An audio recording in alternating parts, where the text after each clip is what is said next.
do whatever he said. Yeah.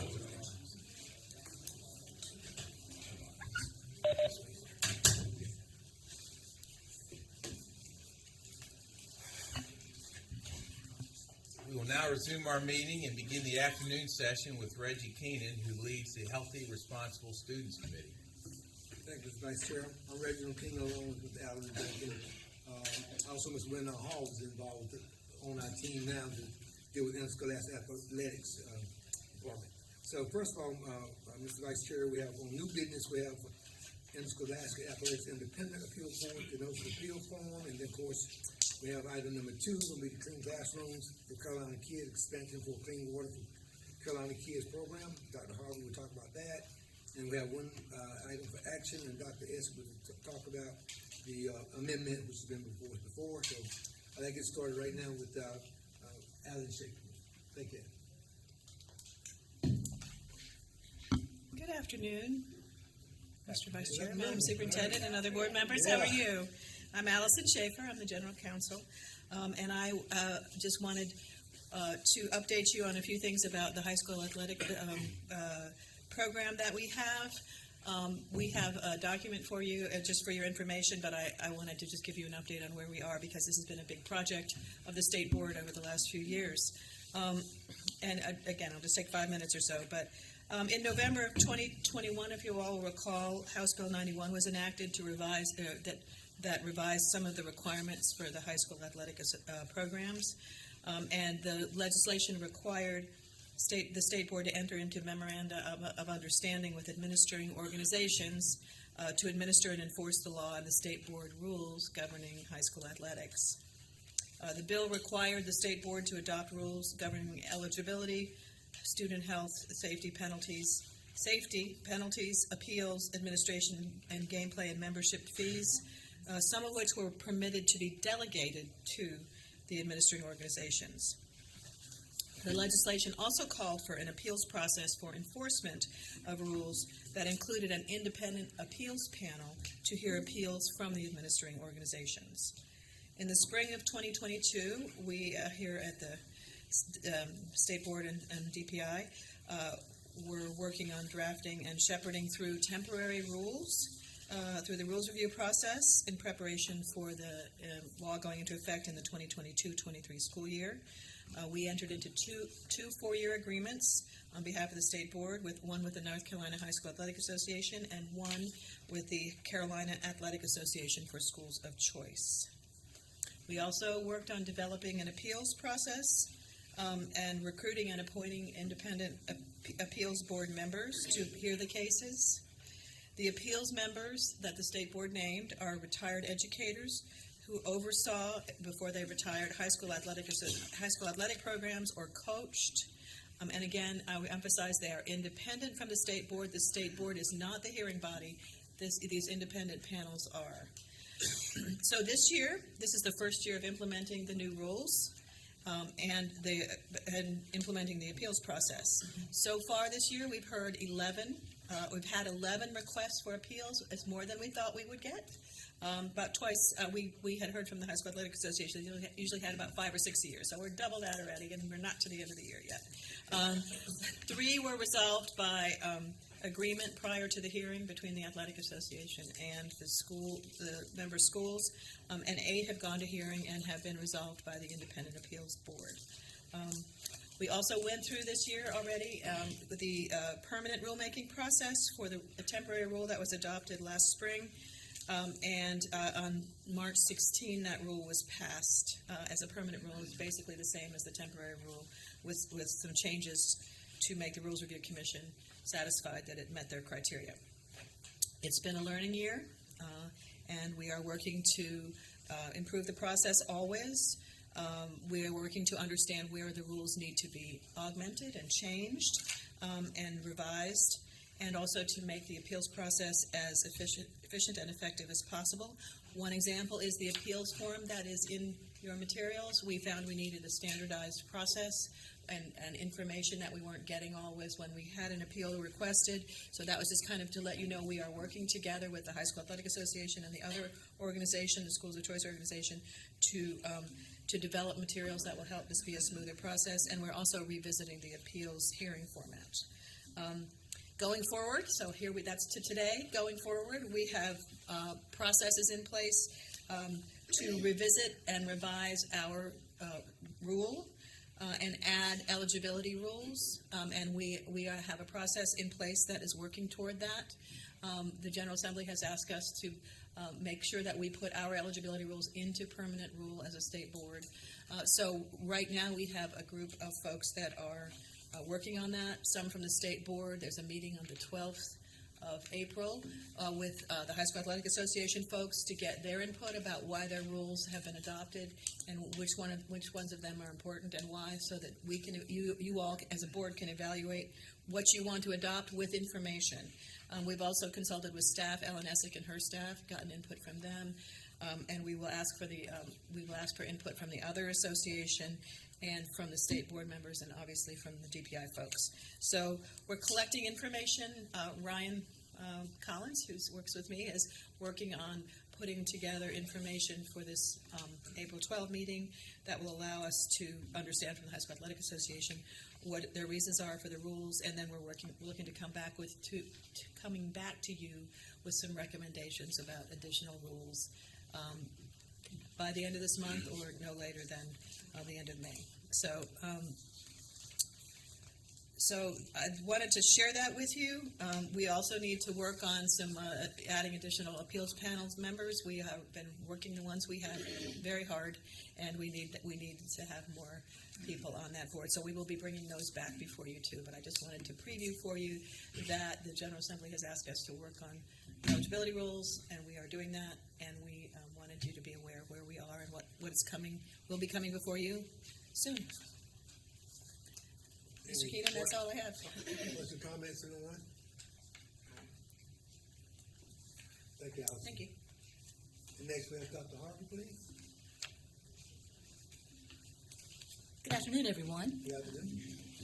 I'm happy to introduce our guest speakers for this session, but to give you a quick overview about the content, we're going to be talking about the expansion of the Clean Water for Carolina Kids program into now the Clean Classrooms for Carolina Kids program.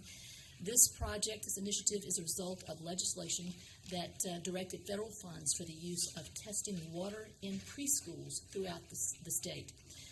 Much of that initial project has been completed. Now we're looking at continuing into the classroom, where we're looking at further water testing in our public schools, as well as lead-based paint and asbestos testing. Now, this project is going to be a collaborative effort between the Department of Health and Human Services and the Department of Public Instruction. The Department of Health and Human Services will lead the initiative. They will serve as the lead agency, and they've contracted now with RTI International to serve as the project management team. In their role, DHHS will actually oversee the contract with RTI. So we're joined this afternoon by those individuals who've been very much engaged in the initiation and development of this project. It's my great pleasure to introduce to you Mr. Ed Norman. Mr. Norman is a program manager of the Childhood Lead Poisoning Prevention Program and the Health Hazards Control Unit of the Environmental Health Section of the Department of Health and Human Services. He is a longstanding champion of children's health in North Carolina.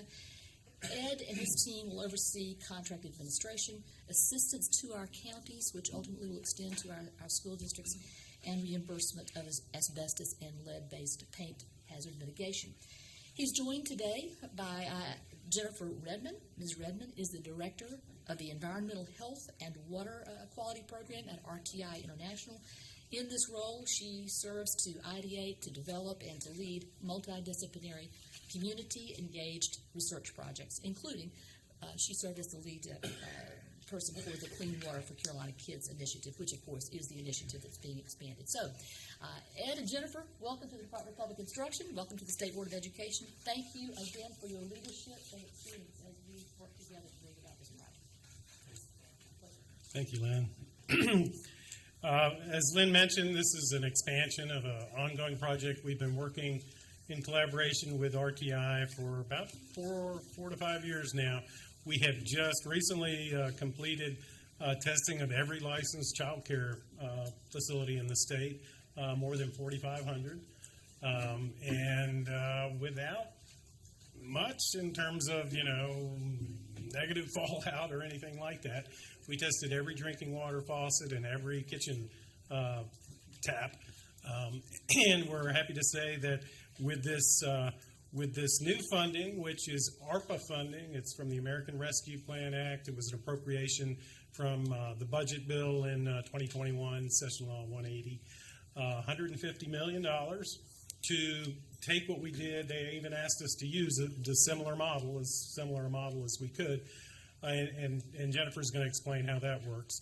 But this will expand because we're not going to be just looking at water in public schools. We'll be looking at lead-based paint and asbestos hazards in both schools and licensed child care facilities. We've done the water part for child care, so now we're focusing on the rest of it for schools. As part of that process, we developed rules. That's how we addressed it with child care.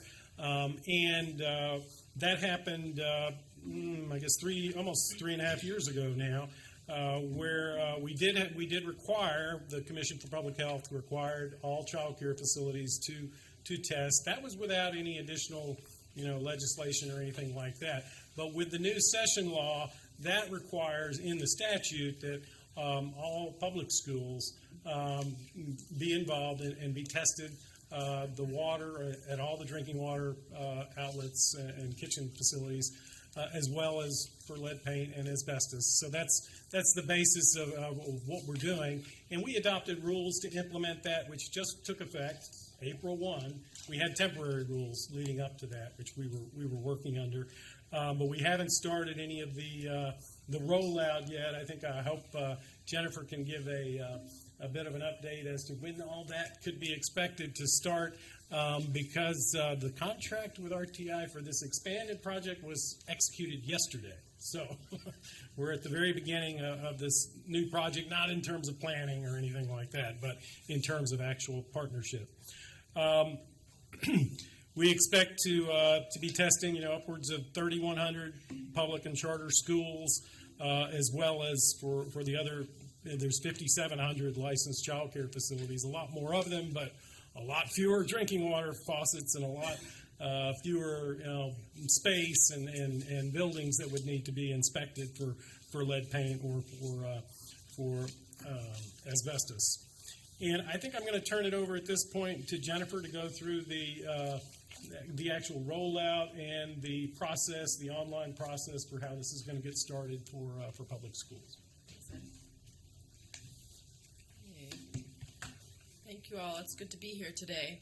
So I'll overview a bit of what we're planning to do, where we're going with the Clean Classrooms for Carolina Kids. And so overall, our objective is to identify and eliminate exposure to lead and asbestos hazards where North Carolina children are learning and playing. So that's at public schools, that's at licensed child care centers, and also at family child care homes in North Carolina. So the online enrollment process that we followed for Clean Water for Carolina Kids, we're going to use for the same process here. And it actually worked very well when we actually started Clean Water for Carolina Kids at the beginning of COVID, but we found that it's a convenient way to get participation statewide and scale up our resources. So we start with a pre-enrollment webinar where participants understand how to enroll, how to participate in the water portion, where individual facilities will be collecting their water samples and shipping them back to us using prepaid mailing labels, and then what to expect for the lead-based paint and asbestos portion. At the end of that pre-enrollment webinar, there's an enrollment pin that a participant gets, and then they can enroll online, and we have a website there. And so you'll see on the right of our screen the enrollment survey for our water portion covers building information, sample information, which taps are actually used for drinking and cooking. Taps for consumption are what we're focused on. Drinking water supply and student demographics, along with any water filters used. So in terms of enrollment prioritization, for the school systems, we are expecting approximately 3,100 schools with the addition of some new schools over the next few years.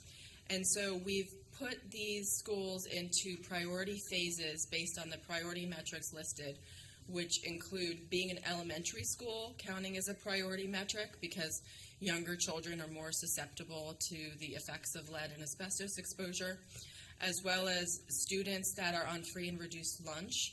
If a school has more than 50% of those students, they would get another point for that. Schools that are more than 50% non-white, and lastly, schools that were built before 1988 when there were certain regulations for lead-based paint, lead and water, and asbestos that went into effect around that timeline. So you can see on the bottom we have a map which shows schools based on priority metric and where they fall within the state. And so our goal to not overwhelm facilities is to start with the higher priority schools and then go down the list between now and the end of 2026. We're hoping to complete this program by the end of November in 2026. In terms of facility participation requirements, there's 3 sections because we're looking at lead and water as a hazard, lead-based paint, and asbestos.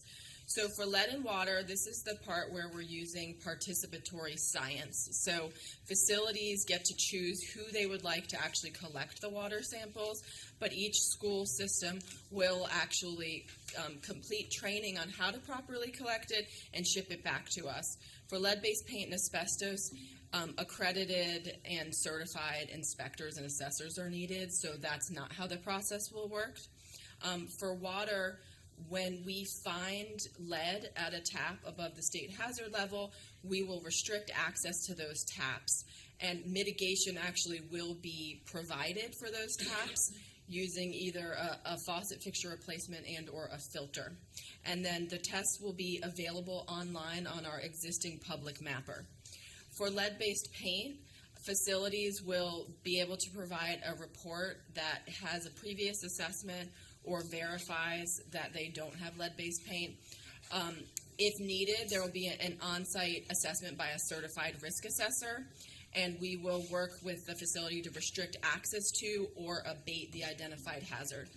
And the asbestos section follows a similar approach where facilities will provide us with any previous management plan reports or inspection reports, and then we will provide on-site support as needed and work to restrict access or abate hazards. For asbestos and lead-based paint, there is mitigation support that's available, but a cost match was put in the legislative bill, so it's for 2/3 of the funds. And so Ed can talk more about that later if you have questions on that. So I'll briefly just blow through the participation for lead and water. After you do the enrollment webinar, online survey, the kit comes to the facility, the staff does the sample, that comes back to RTI laboratory, and that's where we test them. The facility gets their results along with what the next steps are, but at the same time the facility gets the results, everybody can actually see those results on the public mapper as well. So there's a lot of transparency there, and we actually found that it helped allay concerns that people had about parents and others calling the school facilities, because actually anybody can just look at the mapper link, and so facilities can share that in advance. And then, of course, we talked about the mitigation happening, and so I'll overview that briefly. So for water mitigation, we don't have funding to replace indoor piping or lead service lines. If there's more costly replacements that are needed, we will be communicating with DEQ, who has lead service line funding that's become available.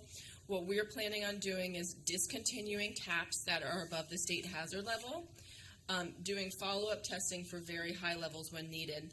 But what we found with our Clean Water for Carolina Kids program is that in most cases, faucet fixture replacement and water filters that are actually certified to remove lead are effective in stopping that exposure. So even though water infrastructure improvements are taking place across the country, those are costly and they take a lot of time, and our goal is to stop exposure now. And these lower cost solutions are possible, and also possible for us to enact statewide in this time frame. So for the lead-based paint and asbestos participation, staff will attend the same pre-enrollment webinar, and they will complete an online survey. But in that survey, they're basically going to be sharing with us any documentation that they have. School facilities should have asbestos management plans, for example, that they can upload, and then we review that survey. And we identify whether school facilities need support to further identify lead-based paint and asbestos hazards. And if that becomes the case, we will have subcontractors that will be going to school facilities at the time that works well for that school. And all this will be overseen by RTI's subject matter experts, and we have an accredited laboratory.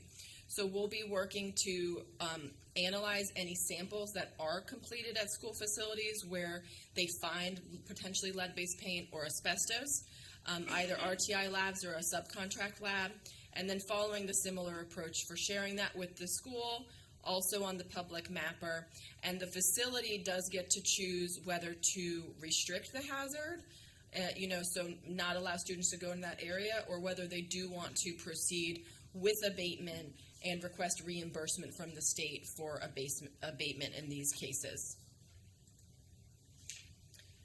So you're probably wondering how many on-site visits we're actually expecting, and so of course this is an estimate, but based on the building age of pre-1979 buildings, which is when lead-based paint was banned, we are assuming that approximately 54% of schools will need on-site visits for lead-based paint.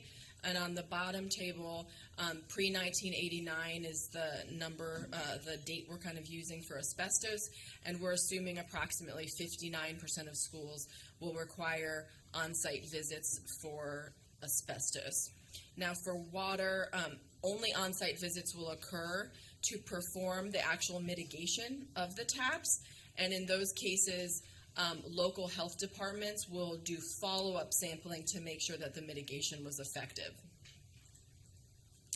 And so here is, it's hard to see on the screen here, but on the left is a picture of our public mapper. You can actually go to that online and look at it, but basically anybody can type an address, a name, or look by county to see results by facility and tap. And we are, as Ed just noted, we just started this yesterday, so we're going to be expanding what we have. But not only will you be able to see results, but it will also become an online document repository for these hazards so that you can get this all in one place, whereas right now this is just not available. And then on the right side, we also have a real-time program summary. So as this work is being completed, anybody can get an idea of how many facilities are enrolling, how many are completed, and what are our results looking like. And then lastly, I'll just briefly note that overall the program participation, what it means for facilities that do participate is that they're going to be getting free testing and inspections for lead and water, lead-based paint, and asbestos. That does definitively include the free water mitigation. It meets all the rule requirements Ed noted, and there's cost reimbursement potential for lead-based paint and asbestos. Do you want to talk a little bit more about that, and then if they don't participate? Very briefly. So the water mitigation will all be handled through the contract with RTI. However, if there's lead-based paint, remediation or abatement that's done, or asbestos abatement, it would be a reimbursement process. So my agency will be handling that. We've developed a number of applications and notifications that need to be completed so that we can determine that they were eligible expenses. And then we are able to provide reimbursement to schools. It's $150 million. We're expecting at least $50 million for the lead-based paint and asbestos abatement. Most of the rest of the money is in the contract for the testing and inspection, but also the water mitigation is totally covered by that contract with RTI. And we do believe that we have sufficient funding to do all of the water testing and mitigation. We're not really sure if we're going to have, enough money to strip every, wall of lead-based paint and every, tile of asbestos, but there's a significant chunk of money, and certainly we're hoping to get that to the folks who need it the most. Yeah, so that's it. So that's a picture of some of our team, and a lot of individuals have been involved in making interested in hearing your questions and comments. Floor is open, anyone? Thank you, Zone. For clarification, you mentioned the pre-built school 79, and 54% of those you're looking at testing. That's correct. So for lead-based paint, and again, we're planning on reviewing records first, but lead-based paint was banned in 1979. So the assumption that we have is that facilities that were built before then will potentially need an on-site visit. And then facilities built pre-1990 will need an on-site visit potentially for asbestos. And then we're not doing on-site visits for water unless we're actually doing mitigation. And these are K-12 schools? Any priority given to your elementary schools first because Yes. of children? That's where we're going to do the inspections and testing first. That's where they're going to roll out the So they have the program. Yeah. The elementary schools, that was one of the priority metrics. So elementary schools will get up first. Yeah. That's quite a task. Yeah. Especially those site visits. What's that, 2,600 schools? 3,100. Yeah. 3,100. Well, and half of those would have site visits. Yeah. With asbestos, every school is supposed to have an asbestos hazard management plan, so we may not be going to a lot of schools for asbestos inspection, but very few have been inspected for lead-based paint. Really, the only ones would have been by the local health department if we had a child that attended and was exposed, or if we saw something during our routine sanitation inspections that we do in environmental health. I manage that program too, so it's kind of convenient that I was pegged for this. And I want to make sure my note correct. It's a reimbursement back. For the abatement. Yeah, you got to have the money up front to do it, and that's going to be a limitation, especially with the 1/3 local match that was required in the legislation. And so that's only required for lead-based paint and asbestos, though. Right. And interestingly, it's not required if you're a child care center or if you have a licensed child care center at an elementary school. So we didn't make this, but that's So really, the child care portion of the school would not have to pay the match. It would But, be free. if there were hazards in other locations, they would have to. Thank you. Appreciate it. Thank you, Mr. Chairman. More than one? I just had a quick question. One of the things you mentioned was like when there is testing that a lot of the results in all the material go live right away. Just so like everyone knows, the public can know. My question is when it comes to, for hypothetically, like if a school is listed as being tested and then the result was positive in any way, shape, or form, it being live, what supports do you all have in place for that principal to engage with their families, for that district to engage with their families, because that would raise concerns for anyone who has kids at that particular school, and when something goes down, it gets real loud. Yeah. And so Yeah. I just want to say, it's funny, but when it happens, it's very intense. And so what are the supports in place from principals as well as teachers and school district leaders? Because that's really where it's going to hit home. That's a great question. So we are planning on expanding additional supports to provide for school leaders. We also do have it so that automated notifications will go out to schools when we do find hazards. And they will get those essentially the night before this happens. And so for water, we will say, hey, we found a water hazard. Please shut that tap off, put a sign here. So when the students go in the next day, if a parent immediately sees that, their student already is not exposed to that water. And so we're definitely working through that and have that in mind. And also another thing to note is that we actually have tested the pre-K portions and Head Start portions of elementary schools across North Carolina already with the prior program. And we actually didn't have any issues with facilities. So we're hoping that to continue that trend with being supportive and making sure that the transparency factor is actually helping facilities and not creating any outcry. But I think also one of the major things is that we have the money to fix it this Yeah. time. In public health, they usually give us money to do surveillance, to identify the problem. And this time they gave us the money to do that plus to fix it. And then just so I know, just so I'm aware, you also have the money for when you shut off that tap, that you're gonna bring those bottles of water to my classroom. I just want to know what that looks like. Sorry, y'all, but when you shut off the water fountain, then I need to know where the kids. Yeah, that's a good question. You have funding for that too. Yeah, so there's several aspects. So first, we have found in terms of the water that in most cases, it's not that we've been finding that the facility has all of their taps unusable. So usually, if we have to turn off 3 taps, there's other available taps in the facility, and so you're not having to lug bottled water in. But also, we are going to work towards making sure that facilities understand which points of consumption they actually are using, which taps they need, and if we do find that if it's a kitchen cafeteria tap, that's going to take an urgent notice, and we are going to get our mitigation contractor out there ASAP compared to if it's a facility that has 100 taps and there's 1 classroom sink. That's important, and we're mitigating that too, but that's not the same level of priority as a cafeteria. Absolutely. I just wanted to make sure that the consideration of day-to-day of a school building is it still has to run and function. We actually didn't find any child care facilities that were facility-wide. Yeah. It was just individual faucets. Yeah. Thank you. And normally speaking, though, isn't the water situation, isn't that from older pipes that's been around? Well, actually, the faucets themselves are a big concern. Really, from the age.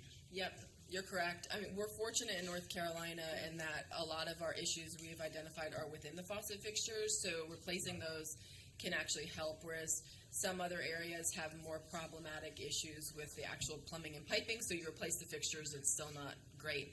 That's part of the reason why we are also adding certified water filters to make sure that we're keeping kids safe and protecting them while these larger water infrastructure improvements are happening. So our goal is to stop exposure to the hazard immediately and make sure that facilities can share that with the individuals. So while parents might be, uncomfortable with the idea that there was a hazard, the facility is also being proactive. It's been identified, exposure is stopped, while the mitigation or abatement's worked on. And truly, this is generational funding. It's not going to be available after 2026.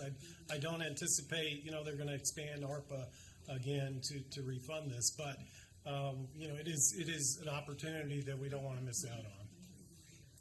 No other questions? We'll say thank you very much for your presentation. Thank you. Thanks so much. Mr. Vice Chair, the last item we have, the action item discussed is Dr. Ansett, please.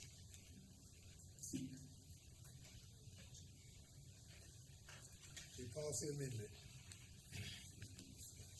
Good afternoon. Last month, Suzanne Small brought forward to you all a update to the whole child NC policy, and we just made some changes based on folks that needed to be involved in that, partners that we were missing, and a few other minor changes to the policy. And you have seen those, and I'm happy to take any questions if you have any. Their reports, and of course, thank you very much. Thank you so much. Mr. Vice Chair, that ends my presentation. Thank you, Mr. Keenan, and a great job in starting to make us some time. Let's do it. May you serve as a model for all. I hear you, Mr. Chairman. In that light, we will now move to the Government and Community Affairs Committee meeting led by Wendell Hall. Thank you, Mr. Chairman. I appreciate it. We will be as brief as possible. Along with Jill Candace, we will go over with Mr. Jamie Falkenberry is going to present for us today on some bills that's still out there in the General Assembly, some bills that maybe we need to know more about. I'm well aware, and we're well aware, the landscape changes daily as things are kicked into gear over at the General Assembly. And we just want a good update, Ms. Falkenberry, if you can for us. Floor is yours. And I will do my best to stay on time, but with You heard it, Chairman. I heard, and I will try to respect the vice chair's wishes. But thank you for the opportunity. As you'll see when we go through this presentation, what I've done is, after going through committee, we've pulled out several bills that were of interest to the state board, and also bills that we're moving, and I've itemized them of where they are in the process. But and then at the very end of the presentation, I will focus on the special provisions that were in the House budget to make sure that you are aware of some of the ideas that the House proposed in their budget. But as we start with the House proposed budget, just some of the highlights, and you can click all these links on here if you want to get more into the specifics, but just some of the highlights. Teachers will see on average 10.2% pay raise over the biennium. For supplemental funds for teacher compensation, districts could see upwards of a maximum of $5,000 to help offset the cost for those districts. Also, small county and Lowell signing bonuses for teachers, upwards of $1,000 with matching funds. And then also, we saw increases in this House budget for principals, for assistant principals, and also for non-certified personnel, seeing a 4.25% raise. So those are just some of the highlights, but I do want to put that caveat that this is just the House's proposal, so we will wait to see the Senate's proposal, and then it will most certainly go to conference after that. All right, so there have not been many bills. There have been hundreds, of getting close to 1,000 on the House and Senate bills filed, but we've only seen a handful of bills become law. Many of them are education related. I'll start from the bottom, work my way up. I do want to state this one, if anybody from DPI staff is listening as well. I know there's always a lot of concerns with, I have a board that I'm in charge of or a commission I'm in charge of. We need to make sure that these appointments get in the appointments bill. The General Assembly appointments bill, this one was specifically to do appointments of people who have either are no longer serving on those boards or they took another position and they had to roll off. So these are just filling in those positions. There will be a much more expansive General Assembly appointments bill later on in session. And then the other ones are local bills. And then I did want to touch briefly on House Bill 11, Schools for the Deaf and Blind, now that it is law. And I do really want to thank just the DPI staff and state board staff that have worked so tirelessly on this, especially Allison Schaefer and Dr. Derek Jordan, spending hours, if not days, of our lives over the last 2 years going through this bill and seeing it come law. And it is just a little concerning, the disparaging comments that were put out in the media about this bill. And this I can tell you with 100% certainty, this was focused on the blind and deaf kids of the state to set them up for success. If it wasn't for Superintendent Truitt's leadership when she came in to office, putting a deputy state superintendent, Dr. Jordan, overseeing these schools and really trying to fix a lot of the issues that have been bubbling up over the years. And it's with that work that Dr. Jordan has been doing that we realized that there were a lot of systemic changes that had to be made. And we are very grateful that this is now law. This will set up those schools and specifically blind and deaf students in this state in a much better situation going forward. And we are already underway. We have some reports that are due that we're bringing to you that we have to give to the General Assembly this May, and then as well as early next year on how we do that transition process. And then finally, House Bill 2 on this one. There were two main education budget technical corrections. The one that we're probably almost all familiar of is with Guru. That is now named in statutes, or law, I should say. And Dr. Marr and Dr. Smith are working tirelessly on this so we can get this out the door as soon as possible. Next slide. Okay, so now we're going to do the House bills that have made crossover and in the Senate. Protect Our Students Act. This is an agency bill that Superintendent Truitt has brought forward. We've been working very closely with state board attorneys and DPI attorneys on this, as well as our partners over at the Legislative Analysis at the General Assembly. Just to recap, what this does is it updates penalties and definitions for certain sex crimes or sex offenses against a student, increases penalties for failing to report misconduct toward children, require the Center for Safer Schools to produce and distribute informational video related to child abuse and neglect. And then the treasurer asked us if he could include an amendment to our bill that would define conduct directly related to Office of Employment. Really what this amendment does is there have been situations where the courts have kind of been a little all over the place with this, where if somebody was in the system, the retirement system for the state, some courts have allowed, some courts haven't, to allow them to stay in that state healthcare and that state pension plan. What this does is it says you are excluded from that, but you do get your funds back to do whatever you want with it after that. And so we obliged the Treasurer's amendment, and this passed unanimously in the House, and we're waiting for it in the Senate. Hopefully this moves after Easter break. All right. Now, House Bill 149. This one has been a little all over the place recently. So it was originally called Remote Charter Academy, or Remote Charter, and it now is called Community College President Confirmation. I'll talk about that in a minute. But what this does is last year, the General Assembly allowed for LEAs to create their version of a remote academy. The General Assembly punted on what that would be for charter schools. What this does is sets up the structure for charter schools to be able to offer remote remote academies either within their school or to have a separate virtual, fully online program. And so I want to highlight a few things because it deals with the state board. What it does is if it gives the state board the authority to approve the charters. And if you were to approve one, it would be for a term of 5 years. Also, it says that the state shall have a minimum of 2 statewide remote charter academies. It also extended the pilot that is going on right now, and the General Assembly, Representative Elmore has talked about this a lot as the main bill sponsor. He said the reason why they feel comfortable doing this is because now extending it 1 year will put it on this exact same timeline as anybody else who is applying for one of these type of charters. So they can be stacked up against everybody else who's applying, and then the state can decide on what they want to do with the remote charter academies. Also in the bill, that's the 1 year extension, but also what was stricken out yesterday in an amendment was that in the House version, it went to the local funding, it just followed the kid. For years, it's been capped at $790, and so they've amended that out so it goes back to the $790. And then also what's interesting about this one with this bill is it requires the state board to consider multiple other measures, which I know we discussed, or that was discussed earlier this morning.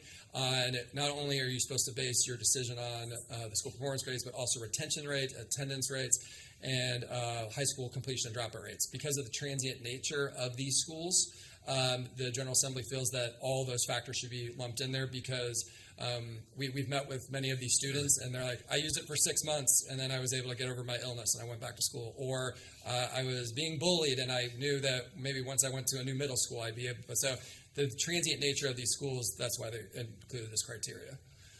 And so if you go to the next slide. And then yesterday, the Senate ran 3 amendments. The first amendment is actually something that we worked with legislative analysis on with Alexis Strauss, and this would require that if you're offering a remote academy within your existing charter school, that it have a separate school code. And this was not only, we felt that very strongly about this, not only so we could separate, so we know how the students were achieving, but also kind of keep track of how everything's functioning within those schools. Also, if, say, the virtual side of a charter school is doing very well, but the actual charter is not, then it could be left up to the state board to decide if they want to let that virtual option go, but the brick and mortar say, or vice versa. The other amendment, which I already discussed, was capping the $790 for local funding. And then the Senate included, which did not make this a K-12 bill anymore, made it also a community college bill, where the General Assembly would have to confirm the president of the community college system after it was nominated by the community college, the State Board of Community Colleges. So we will track this bill. Actually made it out of rules today, and it should be on the Senate floor either today or tomorrow and back to the House. All right, House bills out of committee. So these are out of K-12 committee, and they're either in rules or another committee. So registered nurses in schools, I know a lot of the members of the State Board have been very interested in this. How do we kind of break down the barriers to allow more nurses into schools to help out our teachers and our school buildings. But this allows licensed registered nurses who have at least 2 years of experience in a hospital or health clinic to be employed as school nurses without being required to obtain any other certification or license. And then there was a committee amendment that said also included that registered nurses employed as school nurses would be paid on the certified school nurse pay scale. And then there are also various other changes in there. There are some statutes from the 1980s and 70s that just were way out of date that they've kind of streamlined the process. All right. So House bills filed, and these are the ones that that many of the members on the state board wanted me to focus on. They have not moved yet, so what I'm giving to you is what was drafted when it was filed. There could be changes later on. So, principal licensure changes. This is a bill that's been worked on with countless stakeholders across the state, trying to find a happy medium with everybody. What it says in there is the state board shall have entire control of the licensing applicants, but also now the state board shall adopt rules for the renewal of extensions of all licenses. I think the General Assembly is trying to ensure that all laws are being followed across all agencies in the state government. So I think you're going to be seeing a lot more of these type of provisions where items have to go to rules. I will say that hopefully this bill and in a good fashion, whatever happens, does happen in the next couple of months, hopefully, or if not sooner. We have the extension on principal licensure that runs through next, I think, September 1st of 2024, and hopefully we can get all the rules in order before then. They know we're on a timeline, but this is what is required in the bill for principal licensure. Candidates must submit a complete application to the state board. They pay the applicable fee. They must attain a bachelor's degree from an accredited college or university. They must complete an accredited school administration preparation program. This is the universities and as well as the independents felt very strong on this. However, there are some independents that are either in the process of getting accredited or have already been approved and are not accredited by the state board. So there's a grandfather clause to keep them in there, but going forward, every other principal licensure that would like to come to the state would need to be accredited. Also, a candidate must have at least 4 years of experience as a licensed professional, and then they must submit a portfolio to the state board for approval.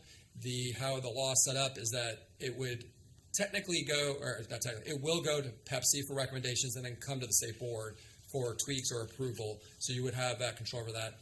And then the final thing is candidates who are going through their EPP must have at least 1,000 hours of internship hours. What you will not see on here is a required exam, and this was hotly debated amongst all stakeholders. But because there is no discernible or research that backs up the need for it in other states that don't require it, the General Assembly members who helped draft this bill decided that was not a requirement they wanted to put in this legislation. I've talked a lot. Does anybody want me to take a break on this one? I have, I'm sorry. Is this mine? If I may. Yes, ma'am. Just a quick question. The last bullet, candidates are required to complete an internship that is at least 1,000 hours. That's correct? That is how it is currently drafted in the legislation. Yes. Okay. That is quite a change. So we actually, what was interesting is when we were going through this whole process, the principal fellows by statute is required to have 750 hours. Right. And they said, oh no, we do, I think it's about 1,200 hours.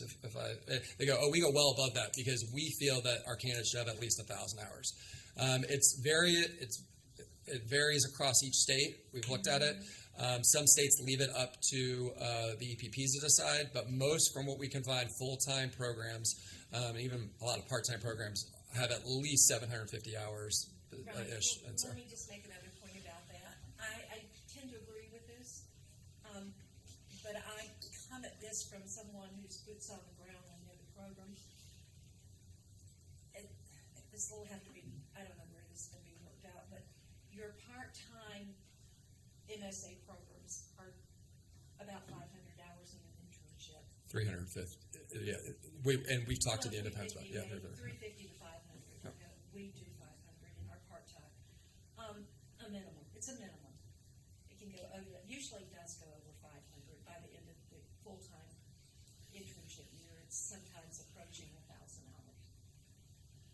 is going to be that is where faculty, deans of education are going to have to really work to reimagine the part-time program to get in 500 hours. I'm thinking about the classroom teacher who's in an MSA program part-time and struggles to get even the 500 hours in 1 year. Can I It happens all the time. I'm not saying it's impossible. That has been a hot topic, and we will see where they ultimately land on this. This bill has not moved out of committee yet. I know they're still trying. Legislative analysis is still trying to make sure statutes all line up with each other. We've heard from a lot of the independents who do the part time, and they're advocating for 350 hours. But we're trying to find a happy place where we can all agree. But the research shows that you need at least this amount of hours if you're going to be the most effective principal. Now, some could do less, some could do more. Ultimately, it is the General Assembly's decision on where they land on this, since they're the policymakers. But we are going to continue to advocate for the 1,000 hours. Can I just say it's not a hot topic? I can assure you. It was discussed. I'm sure that it was. Yes. Yep. Yes, 1,000 hours. And I'm not opposed to it at all. It's just going to be difficult for that part-time student. Was there someone out of the end here who wanted to say something? Leah, did you want to say? Yeah. Oh, I'm sorry. All right. Okay. All right.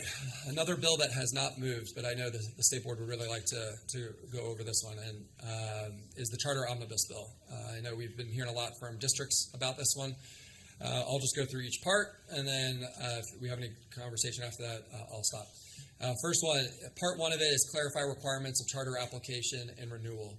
The first one, there's two provisions in this one, actually, and I should have put them both on here, but the first one is that the State Board shall not consider an impact statement when considering a charter school. The second provision in there is what was actually discussed this morning. I forget which charter it was, but where there's a charter on the border of, say, Wake County, and 40% of the population, it comes from Harnett County. And so what it requires the State Board to do is when making determination for renewals and amendments and all that other stuff, is that you must consider the students from their demographic, and it leaves demographic very open, and that is because that way it could be their demographic of the schools that surround it, the demographics of the borderline that is right next to it, so that way that it's just not taking into account if a charter school is in Wake County, you only consider what's going on in Wake County. Part two is re-clarifying material revisions on enrollment caps. And what this does is it allows for charters to go above the 20%, regardless of if they are on low performing status or not. I think that members over the General Assembly are looking at wait lists of a lot of charter schools and saying that if parents are deciding to want to go there, then they should have the opportunity to go there if it allows it. What is what is concerning for us with this is how much that could fluctuate, and we've been working with Alexis and her team on this with fiscal research over there. Is you could go well past the 20% on your projections, but then when you come back the next year, you might only enroll a fraction of that amount. So how does that money happen? In the House budget, they kind of put a contingency fund in there. That kind of allows fluctuation. DPI is not a bank, but we need to have ability to move funds around to help districts out. So if that were to go through, something like that type of provision would have to exist. Part three is micro schools. This is a very interesting concept that has been used, I think, in Louisiana, where inside a charter school, they can have a breakout of another school. So where you could have everybody in the same grade, or you could have everybody who's on the same grade level, or you could have it be 8 students of different abilities and age. And they don't have to reside inside the school building. They could be at a satellite campus. They could be at any physical building as long as they register it with the state. Next one, admissions preference for certain pre-K military families. The pre-K is that I believe that there are pre-K, some charter schools are offering pre-K inside their charter schools, and Right now, if those students would like to stay in once they're of kindergarten age, then they would have to go into the lottery, and then they might not get it. So now this would give them preference, similar to how if you serve on the board or if your grandparent serves on the board. And same thing with military families. That provision would give military families the ability to have preference. Prohibit discrimination of charter school students. There are situations that are happening around the state, to my knowledge, specifically in one county of the state, where students who were once enrolled in a charter school then want to enroll in a magnet school, and a district might set up certain constraints on if you had to have been in the public school system, the traditional public school system, to be able to attend that school. And so I think that provision would allow it so that it's an equal playing field for everyone. Authorized counties provide capital funds to charter schools. This is not a shall, this is a may, that says that districts could, if they wanted to, provide capital structure or provide improvements, build a gym, whatever it might be. It just gives them that ability. And then finally, the comparable per student funding. This is the one that's probably the hottest button issue right now, and I think this is the one that's getting the most finessing and trying to come to a compromise between all the stakeholders. But what this really does is, without spending a lot of time on it, is it would repeal the Hackney Amendment that was passed 10, 12 years ago, that was put in place after a Supreme Court ruling on funding following the child. I'll pause here. Is that Fund 8? Are you talking about Fund 8? I believe so, yeah. Yep. And 6, they may, but it's not required. Now, my understanding is that there have been a handful of counties that have wanted to partner with charter schools to give them funding, whether it's to build a gym or whatever you name it, and they are not authorized. The law states that a local government cannot pay for any of those buildings. And so this would allow them to give them that flexibility. I'm sorry. Could you clarify a little bit the comparable for student funding, if you're not familiar with the Hackney rule, what is that that's being repealed?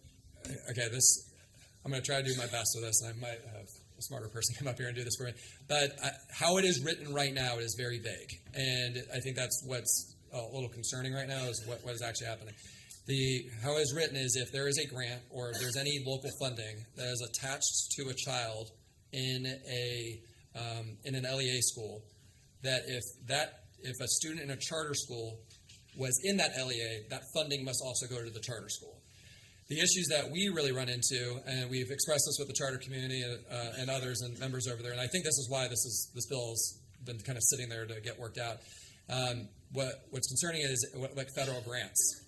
If this bill were to be run, say there was a grant that was about droning, and you applied and you got $100,000 to do that, but there were 2 kids that were supposed to be in that school that have chosen a charter school. By the letter of this law, that you would have to find $2,000 to move over to it, to that, even if they don't have a droning program, because in their eyes you are how I say. That's the educational services for that student there, so the charter should be innovative and use that. But when you're doing compliance work, that's just not a reality. And so it would cover everything from junior ROTC, even if the charter high school doesn't have a junior ROTC program. So I think that's all being worked out. We've shared our thoughts, and I can share with you some of the ideas that we've had on making it a little bit more palatable. Mr. Chairman. Thank you. 2 thoughts. One on the authorizing counties if they want to provide capital funds. Are there clear delineations within that proposed legislation as to who would own the building? Yeah, there is, and I don't have it on me, but that is covered. It would be a contract between them, and if the charter school would be to shut down, then it would also that would go back to the district. But all that would be worked out with the contract within the parameters of the law. On the comparable per student funding, can you give us some form of a list of what's included in that based on the proposed legislation? Because this does sound like Fund 8, and there are a huge number of issues created by that. I would say everything that, if it's for educational purposes, that follows the child would go towards that. Well, does it go all the way down to, suppose you had a rich donor decide to give $1 million to a district? So right now that's not clear, and I know at least that's the minimum. I think if it's for a specific school, no, but if it's for the district, yes. But And that's even not the donor's intent. Would it purport to overrule hundreds of years of North Carolina law that says donors? I would say at minimum that would be included in this no matter what. And I think even the charter community even says that that's not the intent of what this is.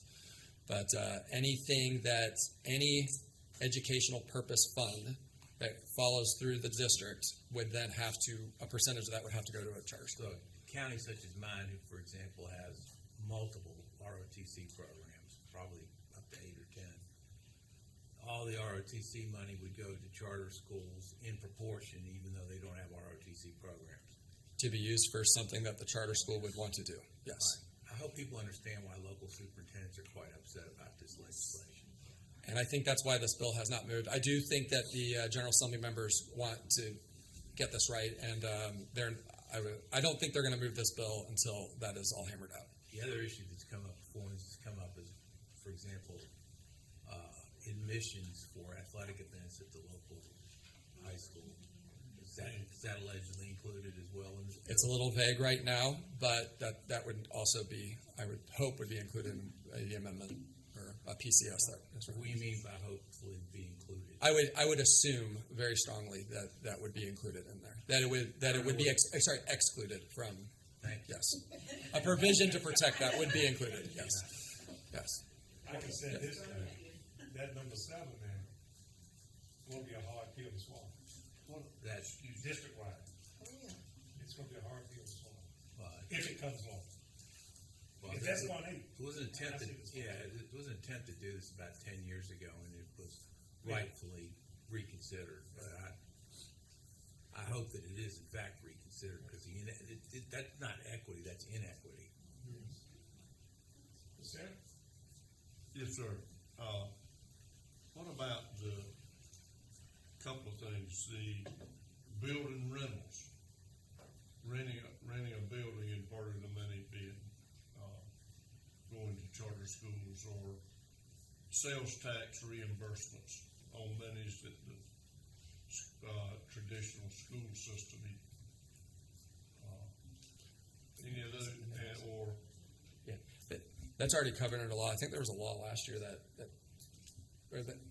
already covered. interest earned on money of the money that the charter schools didn't get in the beginning. They get their part, schools get their part, and they earn interest. Those kinds of things. I've heard they're expected to. If it's educational purpose, that money would follow. Yes. So they get their money, and don't get me wrong, I'm not opposed to charter schools, but I am opposed to inequities that come along with it sometimes. They get their money, they can invest it or spend it, but if the traditional schools invest their money, or not invest it, but draw some interest on it, that interest on their part of the money that should be funded, they shouldn't. So that is what is vague about this provision right now, and what is being discussed with members of the General Assembly. Okay. And then this is just a snapshot of a lot of the bills that we're tracking that have actually been moving. We hope to see computer science graduation requirement move after Easter. I know for House Bill 17. That was in rules, and then it got pulled last week, and I have not seen it go back. If it has gone back today, I apologize, but have not seen that. And then a lot of the other ones I've already discussed. So for time purposes, we can. Okay, Senate bills in the House. Teacher licensure bill. This is from Senator McGinnis. This would make limited licenses renewable without having to pass a test. For a teacher to renew a limited license, this is the whole part of the legislation, is an affidavit from the employing Board of Education that is signed by both the principal and the local superintendent must state the following. A teacher is currently employed by the local Board of Education. The teacher is an effective teacher. For teachers who have available growth data, EVAS, shall be included, and then teachers will be encouraged to continue to pursue a CPL. If you this would not apply if you were in Buncombe County and wanted to go to Asheville City Schools. This is only if you were in your LEA and you remain in your LEA. All right. Yeah, sorry, Dr. Oxon. Go back just one slide. The language is a little troubling, or maybe you can help me understand it. The teacher will be encouraged. I'm sorry, no one can hear me. Sorry, this is important. Gotta hear it. The teacher will be encouraged to continue That is the, I think, exact line from the bill. Yes. to pursue, so there's no requirement that that individual with a limited license go after the CPL. Not if this were to become law. Charters only have to be 50% license. I think they're trying to give some flexibility That does it. This is about giving flexibility to superintendents who have high-performing teachers who, for whatever reason, are unable to pass Got you. their praxis. Yes. Charters. No.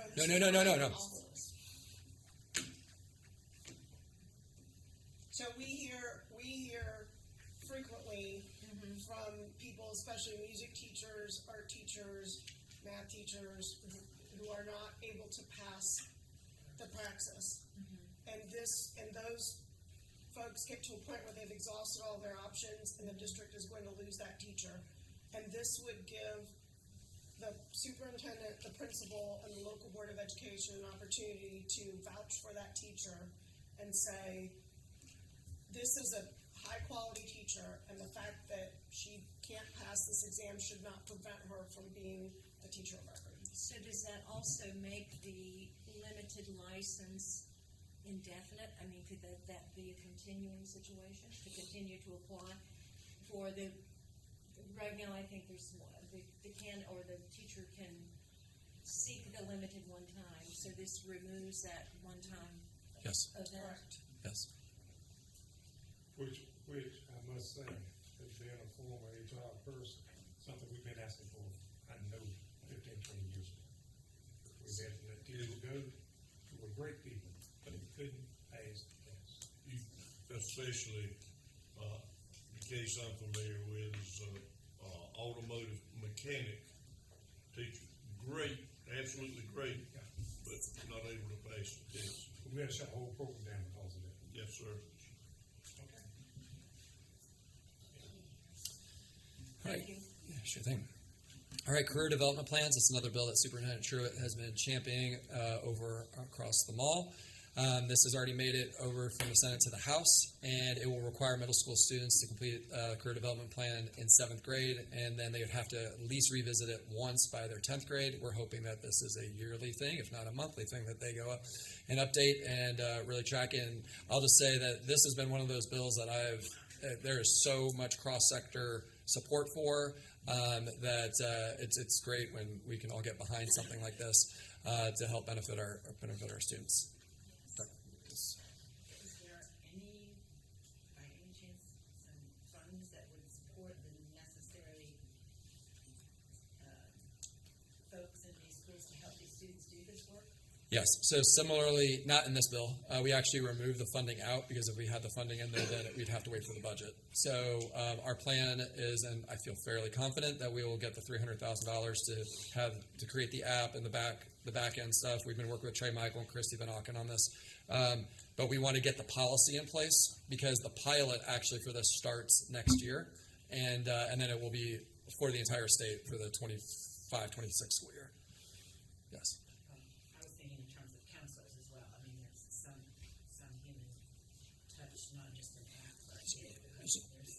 And we've actually had a conversation. Oh, sorry. Yeah, so, may I? Yes, ma'am. So we of course want our school counselors to continue to do this work with our high school students and helping them find the right path. But we also want career exploration to be embedded in elementary school and in middle school. Enroll roles that our counselors typically have not taken on.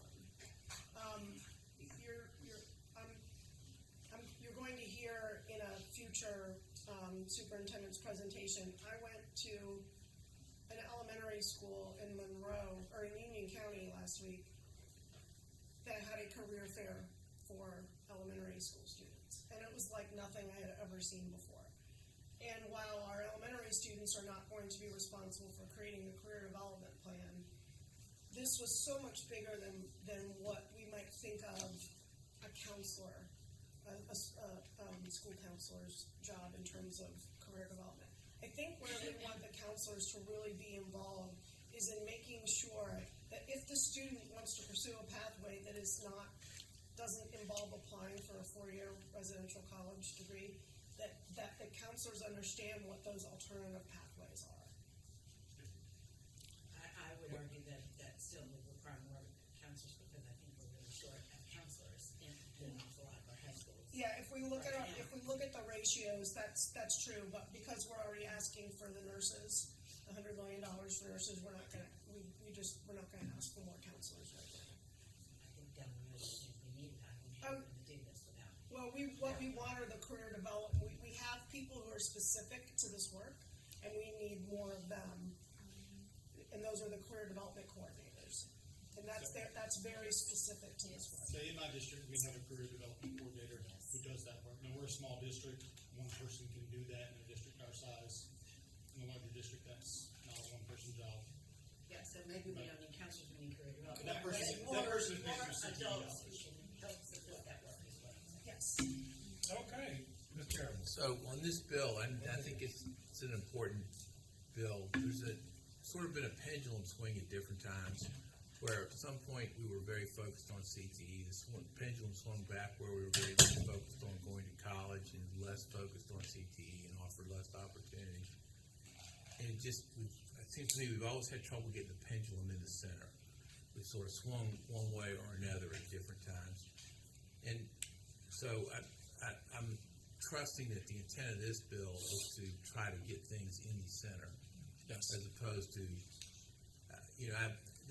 we're all a product of our past experiences, and my father grew up in Britain. And in Britain at that time, you took what was called an O-level test when you were in the 7th grade. You were either in or out of college in terms of any chance as of the 7th grade. And so it's a very different system than what we've had, and we've sort of struggled as a group to hit that center. So I'm assuming the focus of this is to struggle to hit the center point, to make sure all kids have the right opportunity for them. So, yes, and thank goodness even Britain has given up on that Yes. O-level system now. So what I would say is that the genesis for wanting to center the pendulum is that when we look at the data for what is happening to our students, remember we have this new partnership with the Student Clearinghouse data. Our districts get all of that data now to see where their students are going. And with the data that we see with My Future NC, what we know is that only 28% of our students are attaining any kind of credential of workforce value by the time they're 24. And that includes students who are getting a 4-year degree. So we're losing students when they cross the graduation stage because it's not just that they're not completing what they start, it's that they are not, if they do not enroll in college, they're not doing anything. They're not pursuing anything. So the goal is enroll, enlist, employ.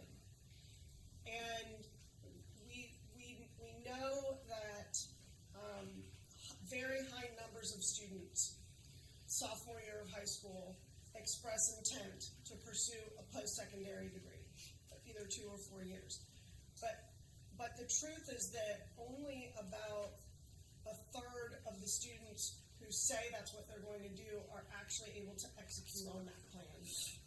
And so we want, our theory of change here is that if these plans are required, and students and their parents and their either career development coordinators or their counselors know what the plan is alternative to a 4-year residential college degree, that those plans will come to fruition.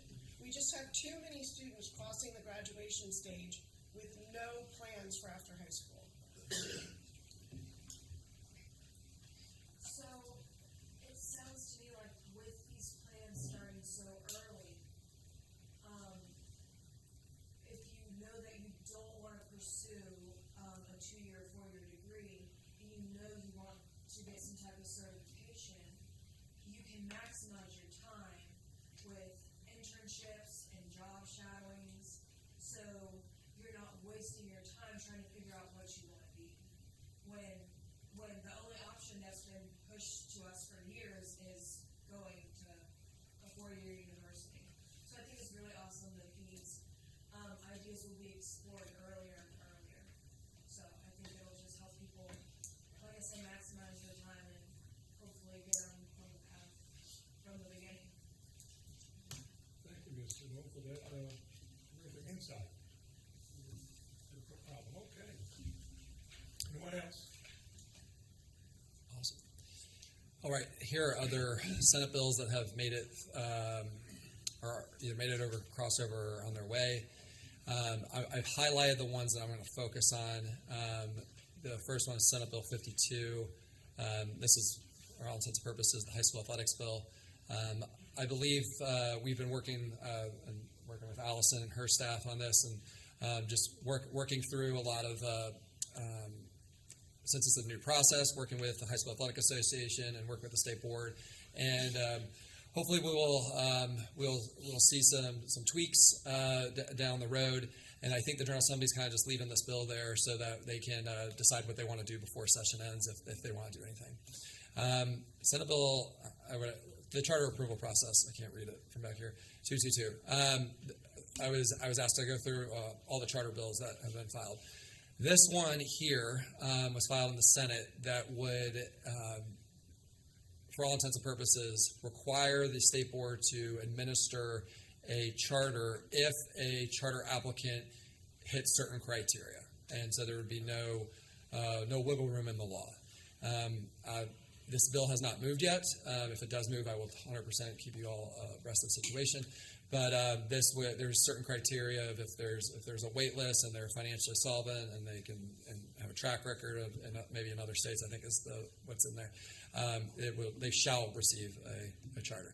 The next one is I originally thought it was a local bill, but it's now a bill that would say that the charter in Union County would be approved if it became law. That bill has not moved either. And then finally, the last bill on there is Choose Your School, Choose Your Future.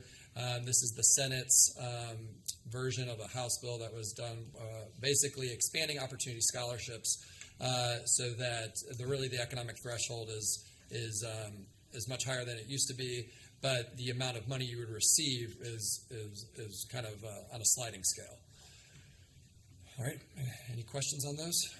Yes. I just have to ask this, was there not also some proposal to have the charter school, the CSAB, become a commission or something? I'm gonna get to that one. No, it's not been a bill filed. It was in the House budget, but that's sort of a different thing. It's totally separate. Yeah, sorry about that. I will cover that. Okay, now we're in the House budget. I will say school safety and workforce initiatives, I'm just focusing on K-12 here, were the big winners in this budget. A lot of money for school safety initiatives, but also CTE, workforce grants, robotics grants, and to get students more engaged in the workforce as well as in STEM fields. And then now I'm going to go through some of the special provisions that kind of jumped out that we're tracking and that we will have conversations with the GA as we move forward. So the first one, there's a special provision. Each one of these is the title of the special provision. Modernized selection of instructional materials. This would, for all intents and purposes, would repeal the textbook commission and have the state board create new policies on how books are decided at the local level. The next one, codify funding for AIG students. We had requested that AIG funding go up to 8% of ADM, and what the House did was they said all districts get 4% of ADM statewide, regardless of the AIG population that they report. The next one is required training to count towards continuing education, so CEUs. This is actually a bill that was also filed, I believe, by Representative Elmore. This would say that if, I think it's 15 hours if you get every 2-3 years. I have a lot of numbers in my head. But all the CEUs that you have to stay in compliance is if you are required to do it, either by a local policy or a state policy or even federal policy, you get credit towards that CEU to count towards your CEU hours. Also in the House budget, they clarified Pepsi's role, and what I did was I put the statute that is currently existing, and which is develop and recommend to the state board rules related, and they have struck out to all aspects of professional standards for North Carolina educators, and the House's version would say rules related to obtaining a teaching license. They also struck through providing recommendations as requested to the state board. All right. Okay, here are the ones I screenshotted so you can see them with me. The first one, abolish certain unfilled positions. These are positions that we've been trying to hire in this department for several years. They're the engineers in Dr. Harvey's division. The issue that we're faced with is that not only is the private sector salary command so much more, but also we're kind of hamstrung on the salary scale that we are given by OSHR. And so we are continuing to have these conversations, but the flexibility to hire and pay people what the private sector is paying would help hire these positions. The next one is Medicaid reimbursement required for residential schools. What this says is we must apply for the Medicaid program to provide eligible students attending the Governor Moorhead School and the Eastern and the two deaf schools. And they say if we do not do this, DPI, then DPI has to take it out of DPI's budget. We have done this work. It's now over in DIT's hand. So hopefully if this provision remains in the conference report, that will be a moot point. But we have already done our job in providing it to DIT. All right, Special Vision 3. The driver's ed program was cut out of the House budget, and it was provided that there will be only one position at the state level for this position. So we are going to have conversations with our legislators on this efforts and try to get to a point where we are not seeing this provision in the conference report. The next provision is reset school meal debt.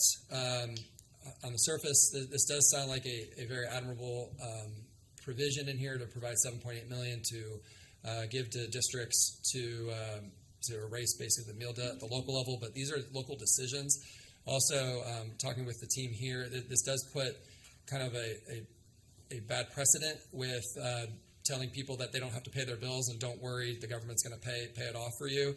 I understand what their intention is, but we are more focused on closing the gap with the free and reduced lunch because there's so much fluctuation in a family's economic situation that we are still advocating for that $5 million for that and leaving these decisions up to the locals to decide how they want to handle their meal debt at the end of the year. A very interesting provision, career and college ready graduates. We've been having excellent conversations, and it's probably very hard for you to see on here. I apologize. I didn't realize the lighting was going to be so bad. We've been having very positive conversations over the last few months with the community college and the Career College Ready Graduates program. I'm going to start with the left side. So the left side is the changes. And at the very bottom, if you look at the left side, Provision 3 says there's a new graduation requirement for K-12 students. So before you can graduate high school, participation in the Career and College Ready Graduate programs for the students who do not meet readiness indicators by the beginning of their senior year unless qualifying for an exemption prior to high school career pursuant to this.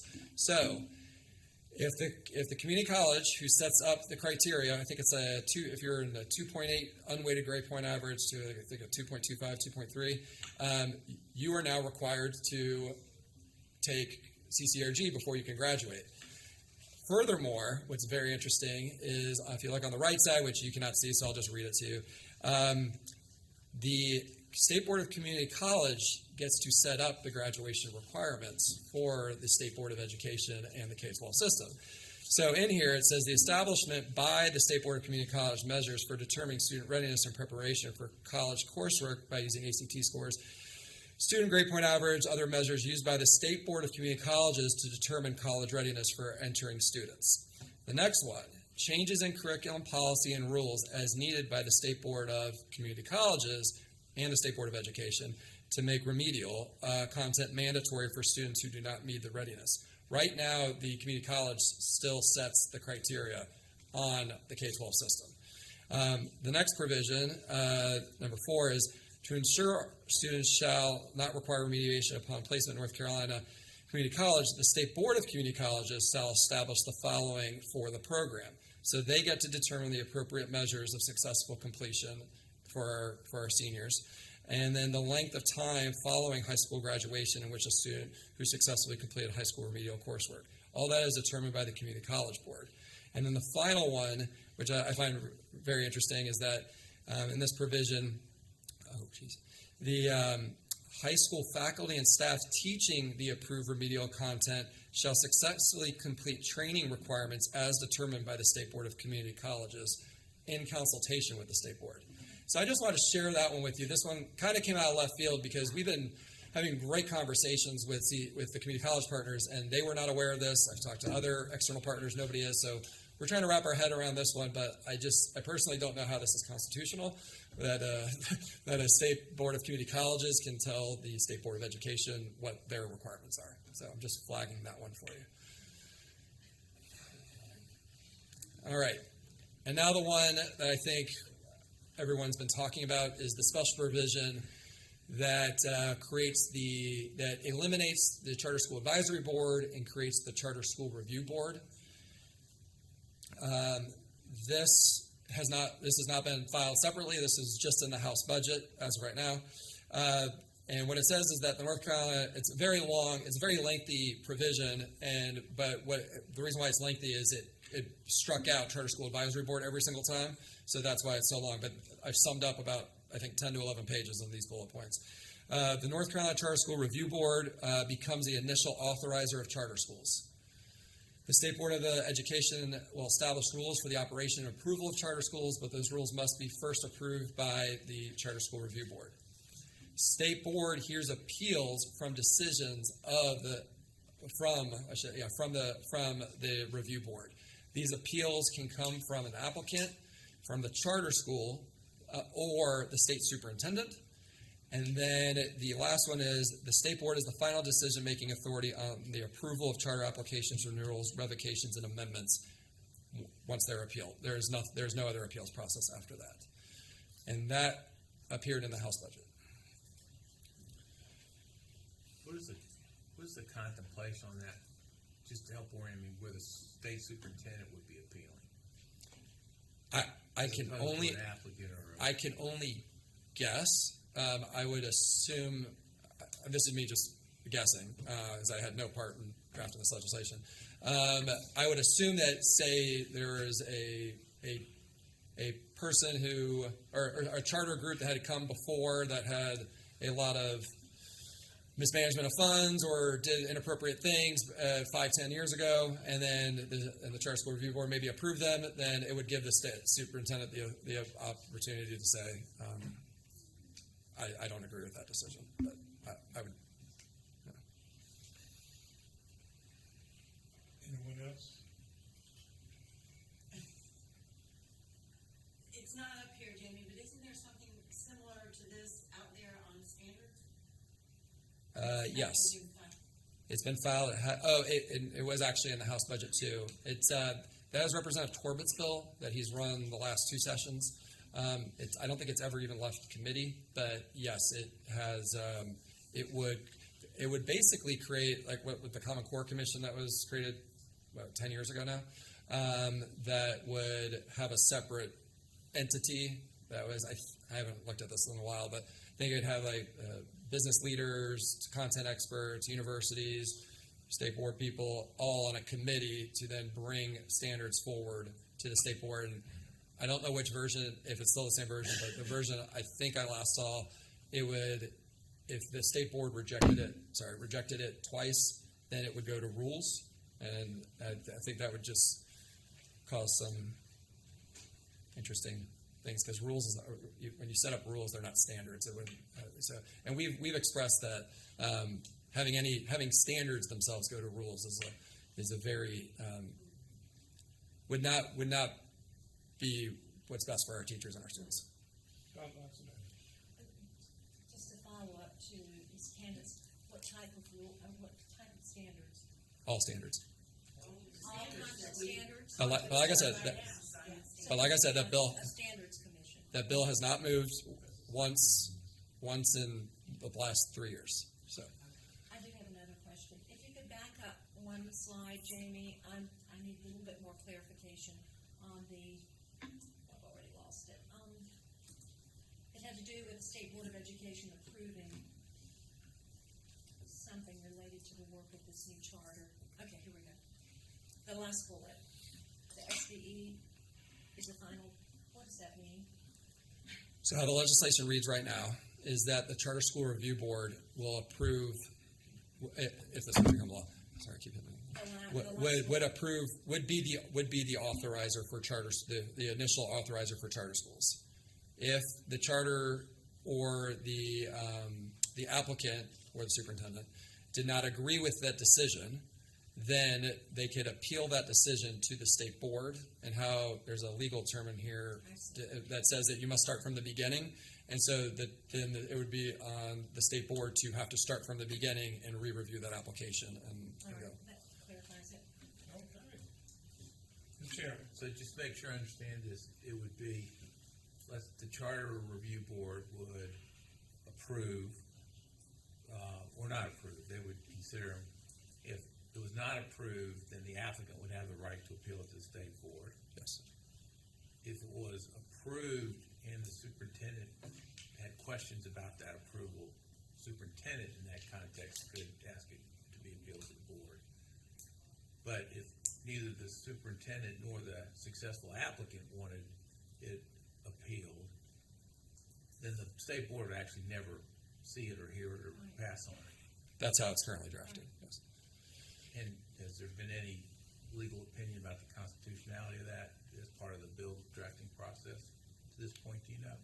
Well, I don't know. I know that the General Assembly typically doesn't move on bills that they do not think are constitutional, but I guess it's totally up to the interpretation of what judge you get that day.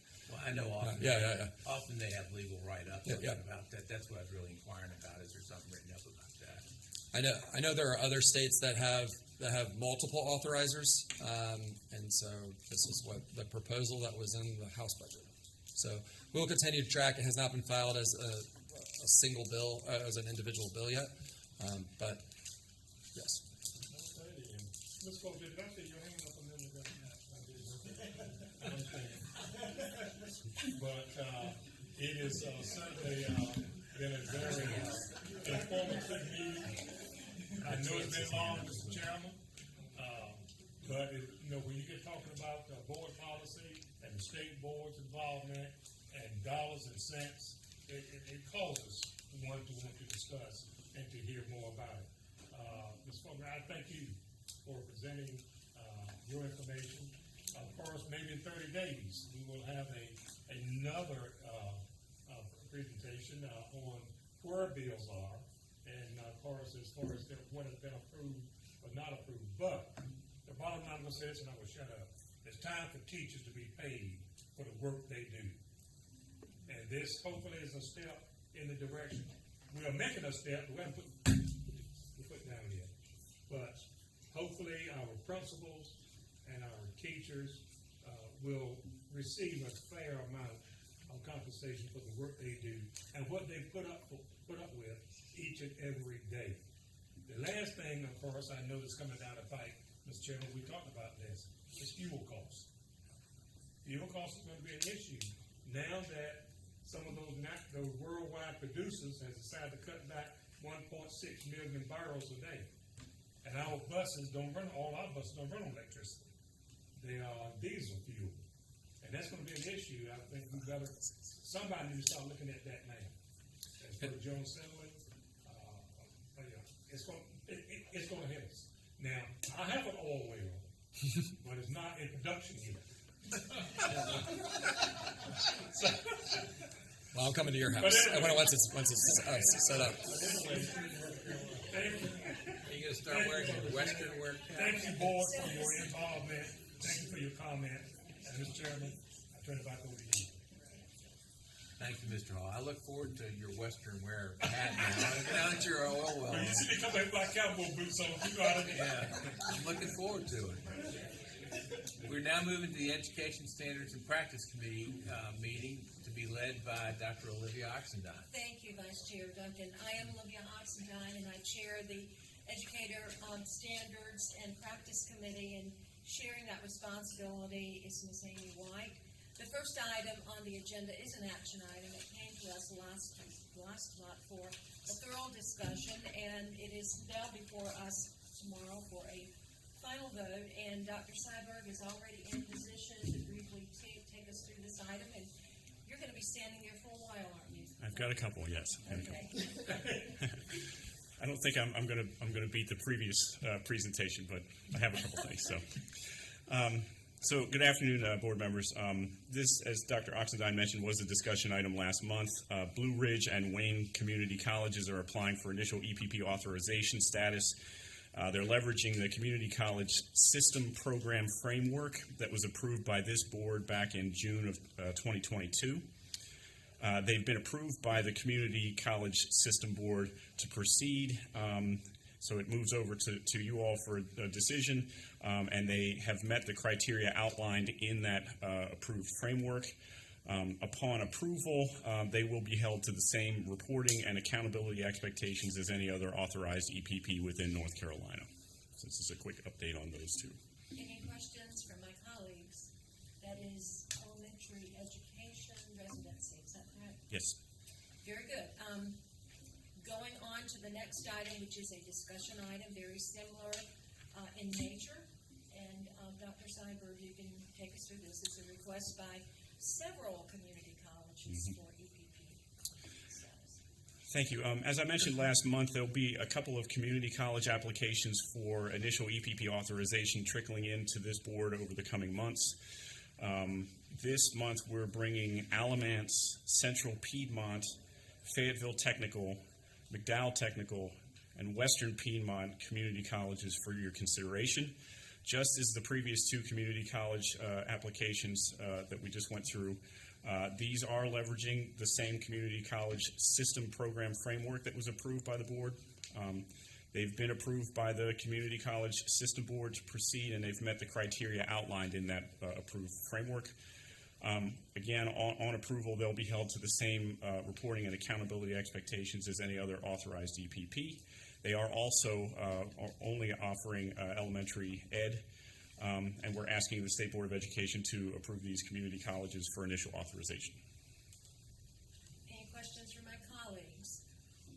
I kind of anticipate that we're going to see a beginning March of these applications coming forward. Yeah, my understanding is that we'll have a couple in the next 2 or 3 months. Yes. Very good.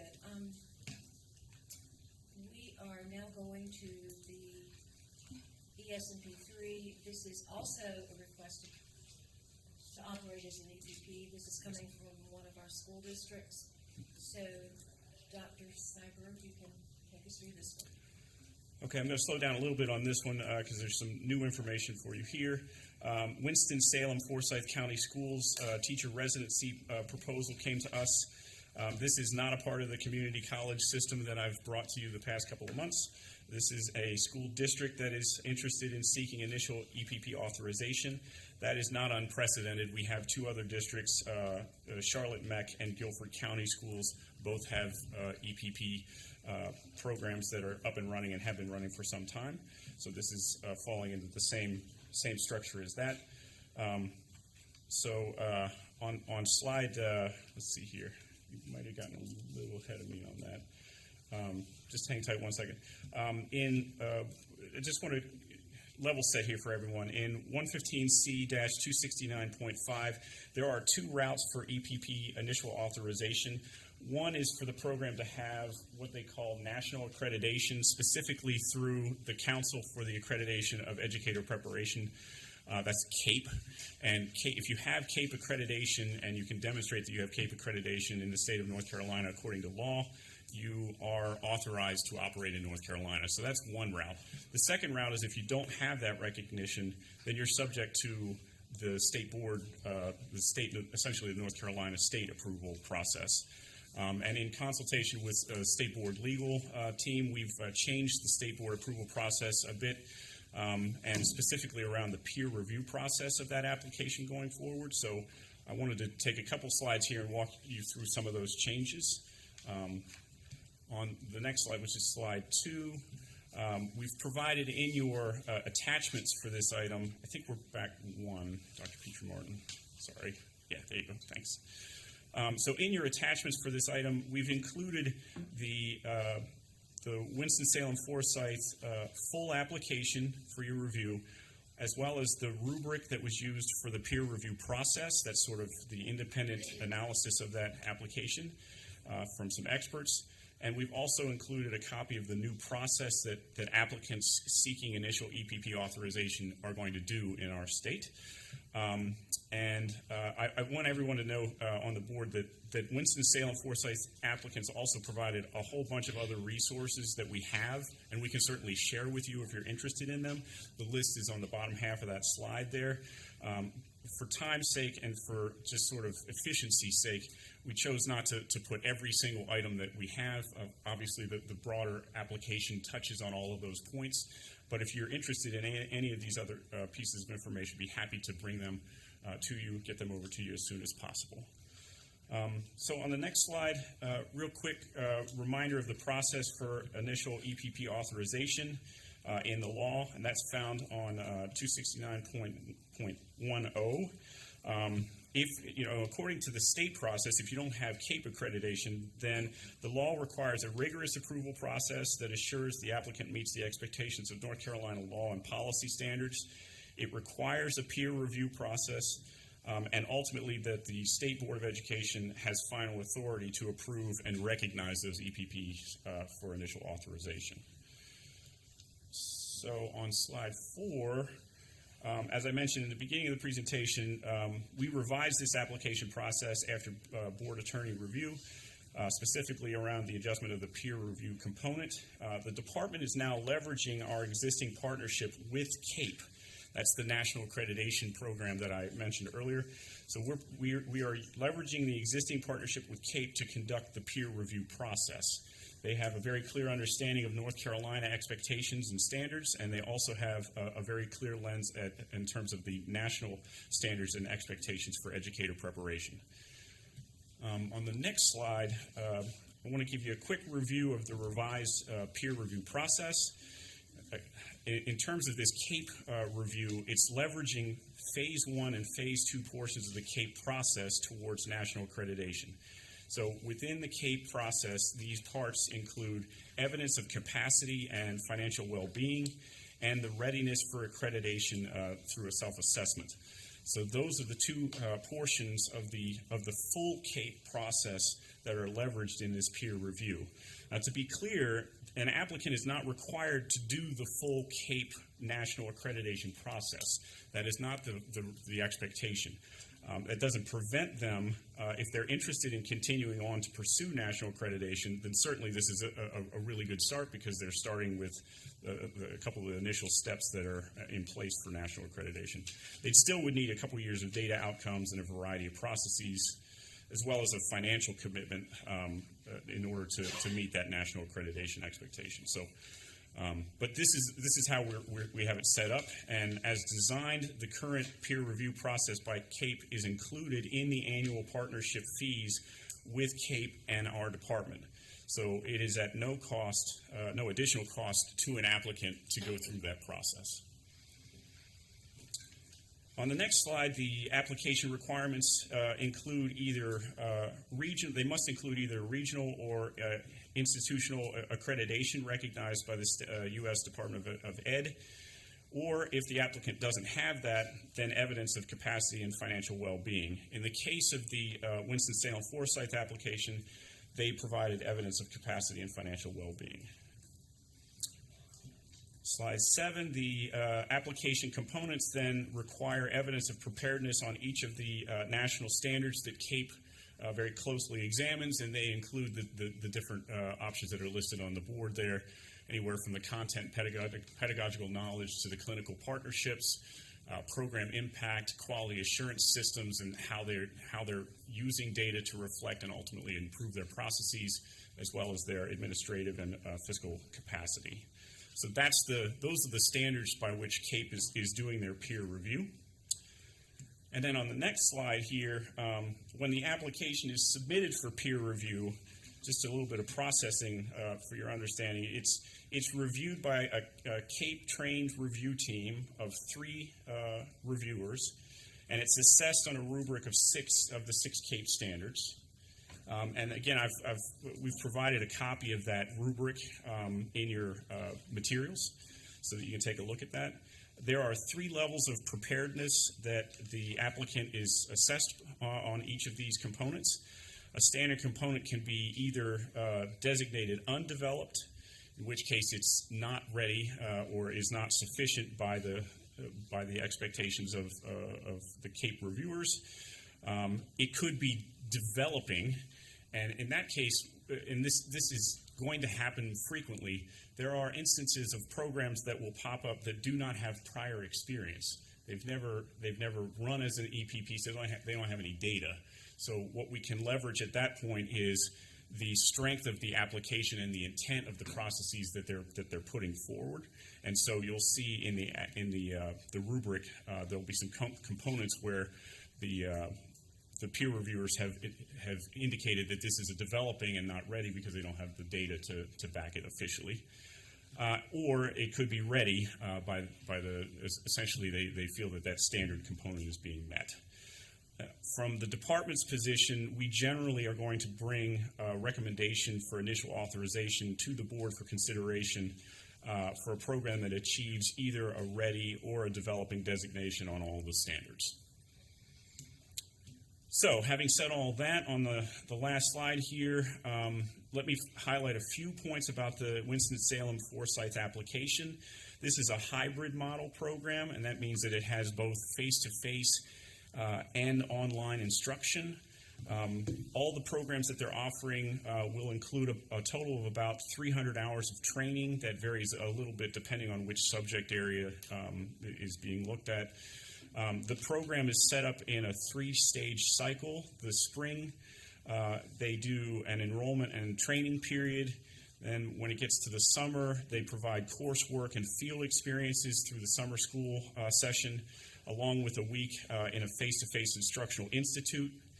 And then in the fall, those candidates enter the classroom in the fall as a residency or alternative route license. And continue their coursework, study, and support throughout the completion of their program and conversion of their license. The program is set to cost about $3,000 a person. The capacity for enrollment is 30 folks per license area, and they have a 1-to-5 ratio of assessors to students out in the field. All the faculty that are doing the teaching have at least a master's degree or higher. And the curriculum that they're providing is aligned with North Carolina Standard Course of Study, the professional teaching standards, the specialty area standards, the digital learning competencies, and the college and career readiness. The CAPE review of this application was found to be ready or developing in all the standards, and a copy of that rubric, again, is in your materials. The department's recommending approval of the Winston-Salem Forsyth County Schools application for initial EPP authorization for 23-24 in the areas that are listed below. There's a lot of them, so I'm not going to read all of those. And upon approval, their program would be held to the same reporting and accountability expectations as any other approved North Carolina Ed Prep program. Very good. Very thorough. I will open the floor up for questions, comments. I'll go back to my days teaching English and open up my very brief with the, it could be the, it was the best of times and the worst of times. Tampa, two cities. So where am I going with this? Board members, I have counted with Winston-Salem Forsyth and the other community colleges that Dr. Cyber brought to us today for our approval next month. I'm looking at Winston-Salem Forsyth, Alamance Central Piedmont, Danville Tech, McDowell Tech, and Western Piedmont Community Colleges. These are going to be operating very soon as providers of our educators in North Carolina.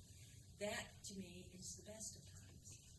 I won't call the rest of my little discussion the worst of times, but it's something we've got to think about. Our four-year institutions, our traditional schools are probably hearing about this, and they're probably wondering about this, and they're probably saying, how is this going to impact our recruitment efforts and our enrollment numbers in the fall of 2023, 2024, and on and on and on. So it's both. It's the best of times because we hear it every month at our board meetings, and we read about it. We see it in the media that we are suffering from encountering a teacher shortage. We know that. So the best of times is that we have these additional providers out there that will bring forward teachers. I won't call it worst of times, and I don't want to be an alarmist at the same time. But we've got to be sensitive to the impact of these providers, these new providers that are coming our way, and the impact on our traditional EPPs across North Carolina, and what it's going to mean to enrollment and recruitment, enrollment, and on and on and on. So I just want to put that out there for my colleagues around this table so we can all begin kind of, I guess the word would be saturation. I don't know, maybe that's not an appropriate term, but I think you get my point. We're going to have to be very conscious and mindful of this. It's good that this is happening. It's very creative. It is the best of times in terms of being innovative. I do, in the very near future, Andrew, I'd love to have some of these programs come to us and these new models and present to the state board. Any comment? Yes. Madam Chair, one of the concerning things about this is that it will be hard to track the data. So we can track the traditional EPPs now. So we know what's happening at Appalachian, Western Carolina, UNCP. So we know how their teachers perform. So I understand we need to make sure that there's more vehicles, but we need to be very cautionary that it's not just everyone that wants to be able to offer this. Quality matters. Can I respond? One thing that I think is really important to know, I think you bring up a good point, and the accountability and the reporting expectations of these programs are the same as the traditional four-year programs. So if you go on our website and you take a look at the performance data, the non-traditional programs are in there; they're included. Now, in some cases, they may not show up for a year or two until they have a cohort that's out in the field. But we can track them, and we do track them. The fact that they are residency does not diminish our ability to follow them out in the field. So we do have an apples-to-apples comparison across all those EPPs. It's a great point, though. Dr. Cyber, do you have any way of knowing, perhaps going back to the application itself, do you have any way of knowing who, Winston Forsyth, is this program designed for their employees, or could someone in Cumberland County apply? Well, it's a hybrid model, so there would be some face-to-face involved. Right. So specifically, they said in their application that they were targeting the triad, as well as existing staff and teacher assistants within their district to push them into, the broader capacity of full-on teachers. So that's their intent. That's their sphere of intention going forward. Thank you. Thank you very much, and this item will be coming back to us next month. The next item on the agenda is ES&P 4, and this this is a series of changes in the area of career technical education. You have in your material, board members, a very nice summary of all the changes that are about to be presented to us for discussion this month and action next month. About 20 changes, and I am looking at our presenter right now. Ms. O'Neill, you may begin. Okay, thank you. Good afternoon, everybody. We have received feedback on these requested revisions from our CTE directors, HR directors, DPI licensure staff, CTE staff, and we were approved by Pepsi at the March meeting. Just as a reminder, we still recruit CTE teachers from traditional teacher ed programs through residency, but this particular policy gives another route to licensure for our folks who are pursuing this restricted CTE license that's based primarily on work experience. In Section 1, we are adding educator prep programs as an option for completing the 18 semester hours, if that is the choice of the teacher when they're preparing to convert. You just heard Dr. Sarborg talk about Winston-Salem, and so it would be great if CTE teachers in Winston-Salem, for example, could take their pedagogy courses right there with the staff in that district. We don't have any changes in Section 2, but in Section 3, this is the part of the policy that identifies the required work experience, related degrees, any credentials, any other course or test that might be required for each specific license. So we've got a couple of changes that apply to all license areas.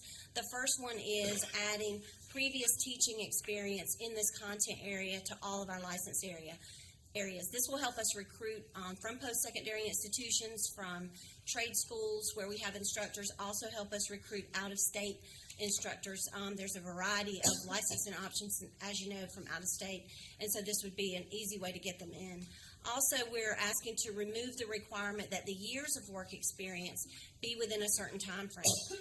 COVID has really impacted our ability to recruit based on that tight time frame, and we're giving that flexibility to the LEA so that they can determine that the work experience is within a sufficient time frame to be relevant to what we're asking them to teach. And then these next few slides go over the specific changes to individual licenses. This first one here is our 760 business license. We're just updating some related degrees and work experience, also adding an associate degree option with 4 years of work experience. The family and consumer science license area is very similar, updating related degrees and work experience on several of the areas.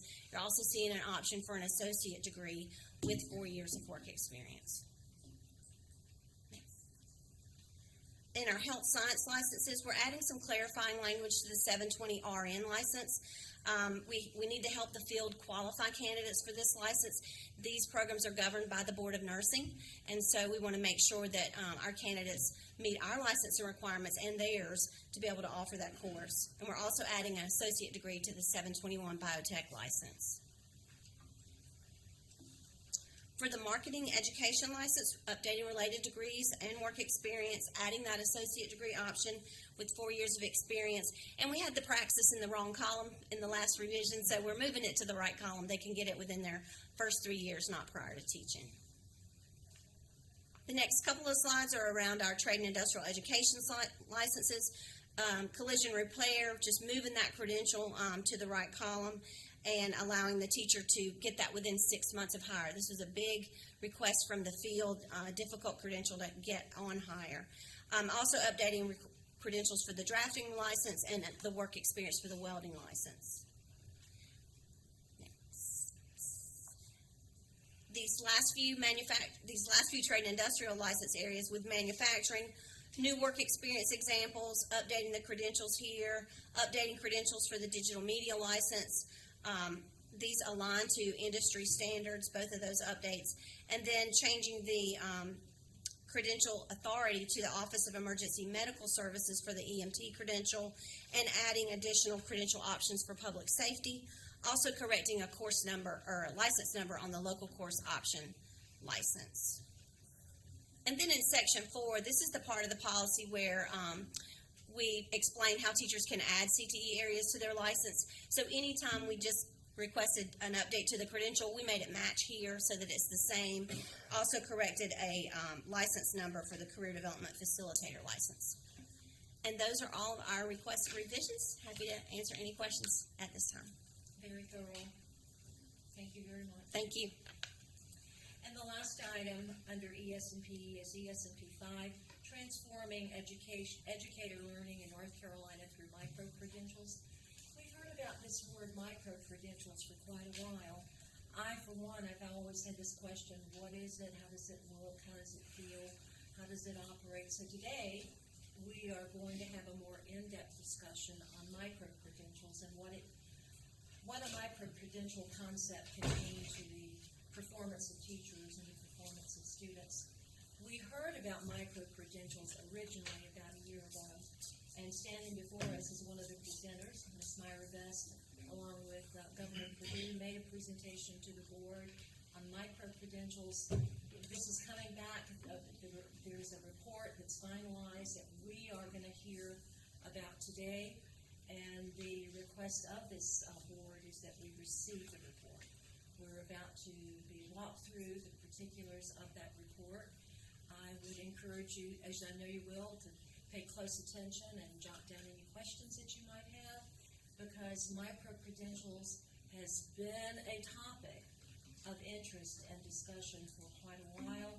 We know about it as a board, and those even in the room and those listening, we know about it primarily from our discussions with the Pathways to Excellence work, and how the micro-credential can be one of those tools to measure the effectiveness of our classroom teachers. So 3 of our presenters will be joining virtually. I will turn it over to Ms. Best to make the introductions and to begin. Thank you, Dr. Oxendine, and thank you, board members, Superintendent Short. We're glad to be here today. And I also bring you greetings from our chair and our founder, Governor Bev Perdue. She's sorry she couldn't be here today, but she wanted to bring you greetings and heartfelt thanks for your partnership as we've done this work with micro-credentials. Since we reported to you the report that Dr. Oxendine mentioned in 2020, we developed a multi-state partnership of which North Carolina has been a part.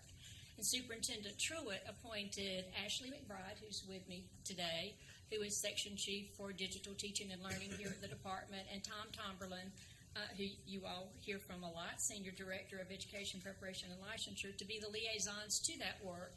And they have done a tremendous job of investigating, providing information, and looking and trying to figure out what the best approach would be for North Carolina. So today we're going to be presenting a report specific to North Carolina called Transforming Educator Learning in North Carolina, Realizing the Potential of Micro-Credentials. This report will provide you an overview of micro-credentials in North Carolina. It identifies the assets the state has in place to support statewide micro-credentials and an implementation strategy for your consideration to integrate micro-credentials into the state professional learning system. The authors of the report are joining us remotely. I'm assuming they're online. We have G. Williamson McDermott, who's better known as Bill, and is the Alumni Distinguished Professor of Education Emeritus and former Dean of the School of Education at UNC Chapel Hill. Barnett Berry, who is a research professor and senior director for policy and innovation at the College of Education, the University of South Carolina, and senior advisor for the Learning Policy Institute. And Mary Dean Behringer, who is unable to be with us due to an emergency dental issue today, who is principal consultant at Learning Revolutions. She's the former vice chair of the National Board for Professional Teaching Standards and the Council of Chief State School Officers. And all 3 of these authors of this report are considered experts across the nation in teaching standards. And so at this point, I'm going to, if you can go to the next slide. What we hope to accomplish today, or our outcomes for today, are pretty straightforward. We want to help provide some understanding that micro-credentials, what they are, how they can be used to improve educator practice and student learning if they're integrated into a state system of professional learning. The second outcome is some recommendations for your consideration for implementing a state-supported system for micro-credentials. And then lastly, the understanding of how This report informs the work that is currently underway on pathways to excellence for teaching professionals. And so at that, I'm going to hand it off to Bill to begin the presentation. Thank you, Myra, and good afternoon, everyone. So the question, I guess, is that we wanted to start with is, why does North Carolina need micro-credentials?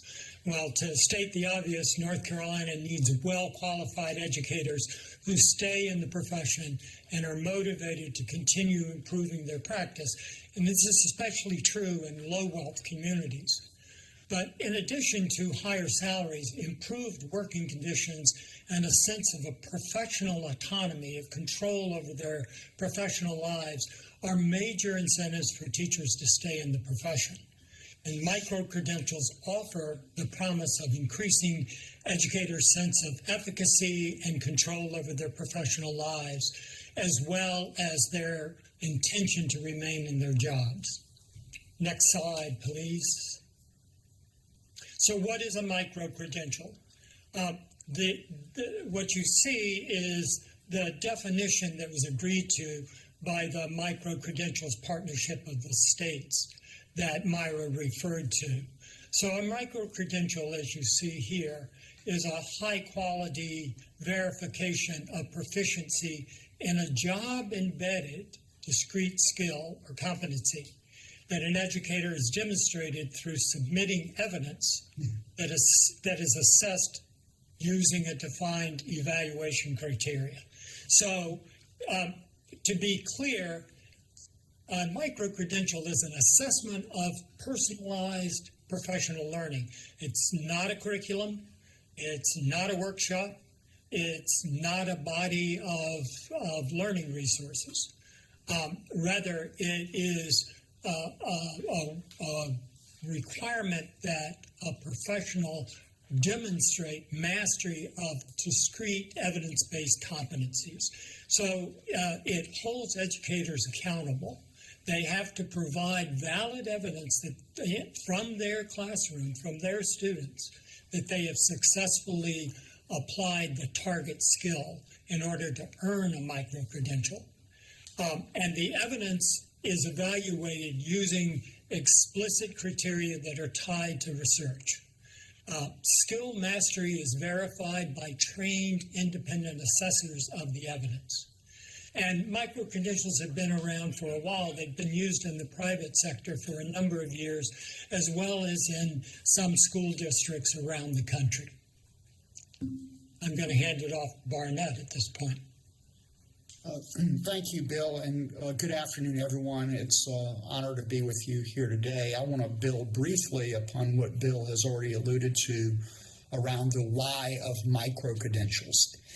If they are well implemented, and that is an important caveat, if they're well implemented, the execution of the processes that teachers go through absolutely marry up with what we know about the relationship between teachers' working conditions and teacher retention and student performance. I've been studying working conditions for about 30 years, and I'm proud to say that when I spent a good bit of time in North Carolina and helped the Working Conditions Survey first get off the ground, and I think 2004, I guess I'm really dating myself here. But our state of North Carolina has done really a good job of actually assembling information on working conditions, and many researchers have pointed to very specific elements as part of the professional working environment that do indeed improve student performance and teacher retention. I'm just going to point to a study that I was involved in a few years ago as part of Leandro Commission research that was undertaken by WestEd and the Learning Policy Institute. Bill also worked with me on that. And in that study, we looked at most recent data of working conditions and what were the key factors that led to both teacher retention and, again, student performance, increases in student performance. And what we found was pretty much exactly what micro-credentials portend, if they're executed properly. Building teacher efficacy, collective teacher efficacy, not just individual teacher efficacy, was one of the leading factors. Another leading factor is teachers being recognized as experts and involved in strategic decision-making in what is taught and how it's taught and how learning is measured. And then finally, another factor that leads to teacher retention and student performance is when teachers are working in professional learning environments that are highly collaborative, readily available, focused on practice, and aligned with school improvement goals. Again, if micro-credentials are executed properly and effectively, they have all those characteristics. Next slide, please. So what makes micro-credentials different than most professional development experiences? Bill mentioned some of these, but let me first point to two or three major issues here. One, they focus on professional learning on verifiable outcomes, not whether or not you sat for a workshop and took it in, whatever that means, not whether or not you took a course in higher education and passed it without any demonstrable evidence of impact on the classroom. And I think what's most important, micro-credentials requires educators to do research on the effects of student learning in some form or fashion. And that is indeed what we need to value most in the future of professional learning. I'm going to turn it back over to Bill to kind of highlight some lessons learned from North Carolina districts that have been implementing micro-credentials. Thank you. Thanks, Barnett. So what we've learned, and again, I want to be very clear, a lot of this data is survey data. So we're not at the point where we can say that we have the kind of empirical data to say absolutely that micro-credentials, lead to learning. But we have suggestive data that leads us to believe that it's worth pursuing these and to find out more about them and about the impact that they have both on teacher practice and on student learning. So what did we learn? And some of this comes from the work that Friday Institute has done, and they've been offering micro-credentials for a few years now, and they've collected data on the teachers who took their micro-credentials, and they've learned some things, and other districts as well have learned things, both in North Carolina and around the country. So one of the most important things is that teachers educators who pursue micro-credentials are more satisfied with their experience than they are with traditional professional development. And those who earn micro-credentials want to earn more. They're intrigued by them. They find them energizing. They want to learn more. They're more likely, this data comes out of the Harmony School District in Texas, they're much more likely to remain in their teaching positions. So Harmony has found that, they're in their third year and they're finding their teachers want to stay. The other thing that I think folks have learned both in North Carolina and around the country is the need to avoid teachers experiencing micro-credentials as just one more requirement, one thing more they have to do. And that's really key, I think, especially in getting things started in a systematic way in North Carolina. And again, at the beginning, sometimes incentives are needed, right? These could be monetary, they could be in terms of professional advancement, but teachers need incentives because they have lots of things on their plate, and they have to make decisions about what they're going to pay attention to. They need guidance and they need learning resources in order to earn micro-credentials. They don't automatically, teachers we found around the state don't automatically know what micro-credentials are, how to find them, the process of earning them, the process of finding learning resources and so forth. So they need an infrastructure, a human infrastructure. And very critically, they need the support of their building administrator. who is very key in creating the sort of school professional learning ecology. And whether that's supportive of teachers who are pursuing either individually or collectively pursuing micro-credentials. And sort of the bottom line here is it's really about, and we heard this from folks who are leading this work in North Carolina, the need to sort of reinvent the current culture and structure of professional learning, to move from a compliance mindset to a deep engagement with professional learning and with growth as a teacher, as an educator. And it's about moving from, and Barnett was referring to this, sort of passively, having information come at you, to being actively engaged in learning.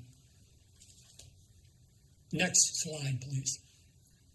So the good news is that North Carolina has a lot of assets already that it can draw on to do this work. And maybe nothing more important than the 23,500 nationally board certified teachers that we are blessed with in this state. And hundreds of these certified teachers are already trained and can serve as assessors, as coaches, even as developers of micro-credentials. And North Carolina is already taking a leading role. Again, Myra referred to the Micro-Credential Partnership of the States. And that is a group from whom we can learn as they implement micro-credentials in their states. A very important project going on, and I don't know if y'all are aware of this, but out at App State, they have a project, a federally funded project going on called Empower Teaching Learning. And what's so important about that work is that it's got a very strong, it's actually a research project, and they're trying to understand the impact that the micro-credentials are having in 25 schools that they've identified, and they have 25 control schools. So it's a rigorous study. And the Department of Public Instruction, of course, already has ongoing digital learning grants and a network of districts that come together to discuss progress. And so that's a very important sort of crowdsourcing of what we're learning. And finally, we have the North Carolina Center for the Advancement of Teaching, which is a highly respected organization that could play a central role in developing and implementing a system of micro-credentials. So Barnett, next slide. On top of the pre-existing professional development infrastructure in a given school system. And with that in mind, let me just hit 5 major recommendations that will lead up to kind of an implementation strategy that Bill will briefly walk us through. First, begin to test these out more fully in a less than high stakes environment. Focus first on professional learning, then apply the lessons that we learn about how they can dramatically improve professional learning to the system and licensure and career pathways that's much needed here in North Carolina as well across the country for that matter. We would also recommend to kind of help push the thinking and action of local educators is not to directly convert micro-credentials into seat time CEUs, continuing education units. We believe that this would, based upon our analysis of the information that we looked at, the literature review, and interviews with over 30 or 40 people as part of educators in the state, that this would probably perpetuate the current compliance mentality around professional development. We want this to serve, micro-credentials to serve as a way to transform professional learning. There's a whole lot of school districts that have learned a whole lot about leveraging technology for not just supporting kids' learning, young people's learning, but also the adults. I think we need to be very strategic about leveraging technology for multiple districts to learn from and with each other in utilizing micro-credentials for guidance, coaching, learning resources, and most importantly, the professional learning communities that are needed. Imagine the kind of competencies that you're seeking, that Superintendent Truitt is trying to seek around early literacy in the state, as well as the competencies for the future of work that are so necessary to be emphasized, how we might identify some of our state's best teachers and utilize them based upon the kind of evidence they assemble in micro-credentials, through micro-credentials and the like. And then how could two researchers, right, Bill McDermott, not recommend that we study what we put into place, discover the impact, the pluses, the minuses, and use the data, use good data to improve the system continuously. We like to use the mantra, think big in starting this type of work, but start small and learn very fast. Bill, back to you. Okay. So I won't try to go through all of this, but we see this as being a slow rollout. And, you know, as Barnett said, you know, we want to sort of start small, but we want to learn fast. So we're imagining, you know, rolling out the system with initially, say, 10 LEAs, some of whom may be pretty far down the road already, and to work closely with them and gather data, especially about the issues that arise with implementation, and use that as a basis then for making changes as we go along. But to have this continual feedback of the data from the schools, from the educators, from the building administrators, and so forth, and have that inform the work that we're doing. And we also imagine we have, suggested that we create something we're calling the teacher education, teacher learning group that would consist of people who are already engaged in this work around the state and who already have a lot of knowledge. And so we would want to, very early in the process, bring those people together and draw on what they've already learned as we roll this out. And again, I don't want to go through all of this, but you can see over the next two slides that you can see that we really have a 5 or 6 stage plan here for rolling this out gradually, doing research as we go, feeding the data back into what we're doing, making sure we're listening closely to practitioners. This is a plan that we hope that the state board will support. And we have a lot of hope that this will provide the kind of learning experiences that we think North Carolina teachers deserve and want. And I'm handing off to... It's Ashley. Ashley's the one you're handing them off to. Good afternoon, everybody. So Tom and I have been working on this with this research team, and thank you so much to our research team. And we have been looking at micro-credentials in 2 separate lights.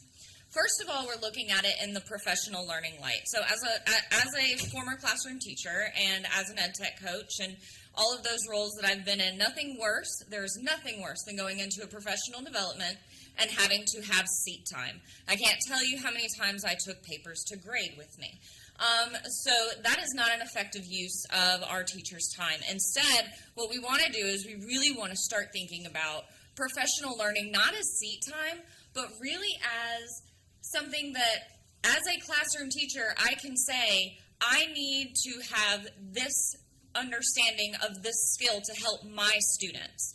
And I want to be able to see a repository of those micro-credentials and be able to go find out, learn about that skill, and then I can go and I can get competency in that skill. And that actually feeds into my professional development, not seat time. The other thing that we look at this as is with licensure, with the pathways work, and that is more Tom's side of the house, but I have been voted today to have that conversation with you guys. So Tom and I have had this conversation of how this would work within the pathways work itself. And really there's a possibility that we could see a subset of very specific micro-credentials that then could allow for movement within those licensure levels. So those are kind of the two ways that we're looking at this. I also want to point out that we do have a micro-credential committee with multiple school districts already, where they're trying to kind of figure this out themselves. So we've got Wake County, Guilford County, Iredell Statesville Schools, Johnston County, just to name the ones I can remember off the top of my head. These groups, these educators are coming to DPI. They invited us in and said, we have all been doing micro-credentials, but the problem is when I do this in Guilford County and then I go over to Wake County, how does that translate? Because we're all doing something a little bit different. My micro-credentials, they might not want to take it because it's not meeting those same standards. And that's where our partnership with DigiLearn has kind of come into place, in those standards, is we can look at taking those standards, saying these are the standards for micro-credentials. If you meet these standards, then that does make for a micro-credential that can either earn professional development and or, like I said, if we have very specific buckets that educators are learning and obtaining those micro-credentials, then they can move up in that licensure program. So the last piece I want to say, because it slipped my mind at the very beginning, was the idea that these educators, we have some teachers who are doing these things already in their classroom, and they shouldn't have to sit and learn a skill that they're already implementing. Instead, they can go in, they can show that they've done this with student work products and any of those things, and be able to say, yep, I've already earned that micro-credential. I should get the credit for it without having to have seat time to show that I know what I'm doing in that area. So I guess at this time, any of us will take some questions from you, as you would like. Yes, are there questions? Yeah, absolutely. I actually sat down with the App State Empower people just so I could learn more about micro-credentials. And what I love, and I just want everyone to really understand, is that this makes teachers feel like professionals in the best way, because we're using what we know our students need, and we get choice in finding the thing that works best for our students. It's just so good. It's just really good. So that's why I was so excited whenever Superintendent Truitt said that I could work on this project. So I think I voluntold you. Yes, you did. Are there other questions? I have a question, Madam Yes, Chair. absolutely. But just quickly, I can see where micro-credentials might lead to a higher pay rate. But one of those other entities that we're looking at down the road, I can just see the possibilities as we deal with pathways. Absolutely. I like your style, the oil man. Yes. Anyway, I'm just thinking about it. Oh, that's a good thought. Yes, sir. Ms. Cannon. I have to say, I first heard about micro-credentials, well, I guess maybe one of my early board meetings. I think that you came to talk about it, but it really became real to me as we were starting the pathways work.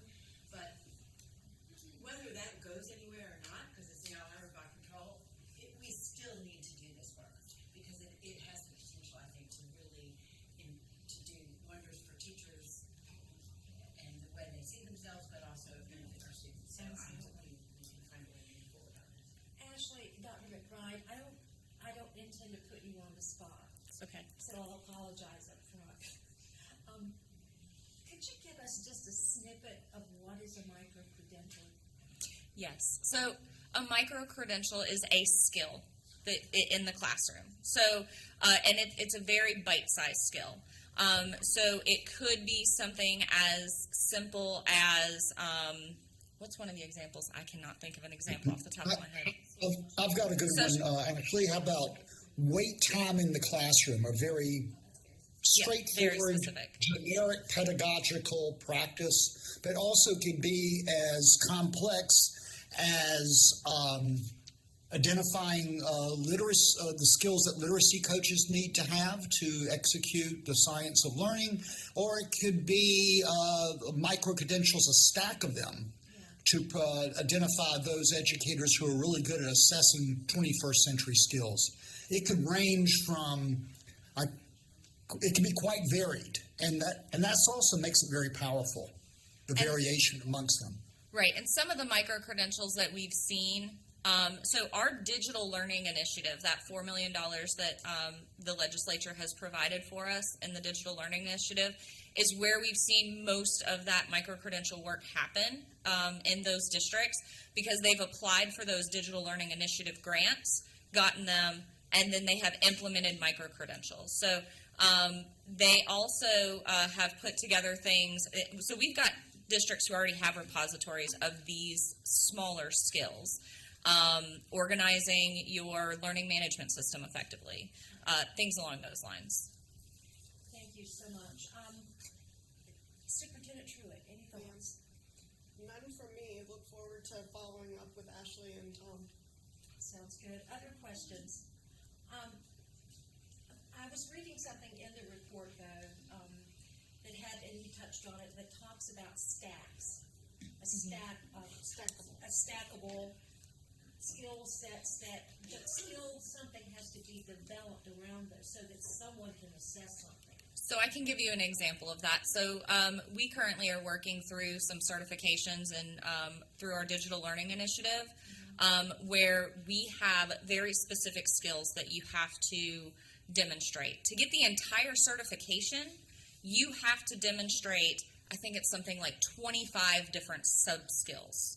So a micro-credential would be each one of those individual skills. So I, as an educator, do not have to go into a program and say, oh my goodness, I have 25 skills I need to master right now. No, instead, I can say, you know what, I know that I need to work on this very specific skill.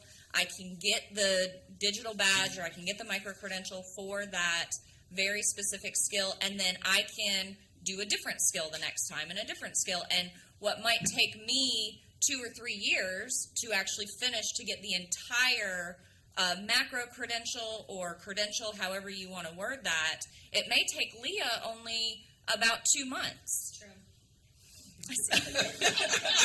Absolutely.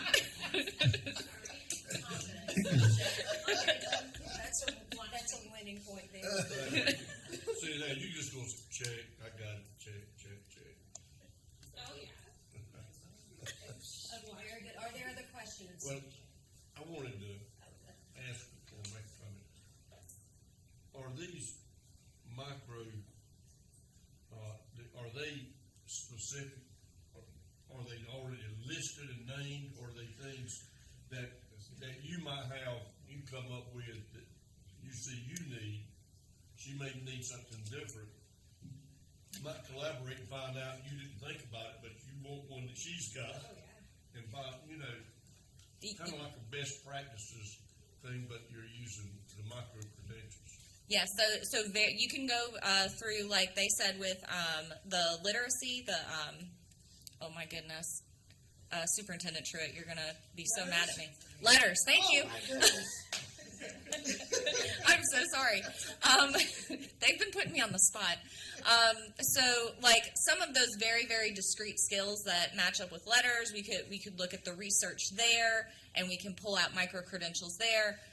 Like I said, we've got different certifications, like with the digital learning competencies that I presented to you this morning.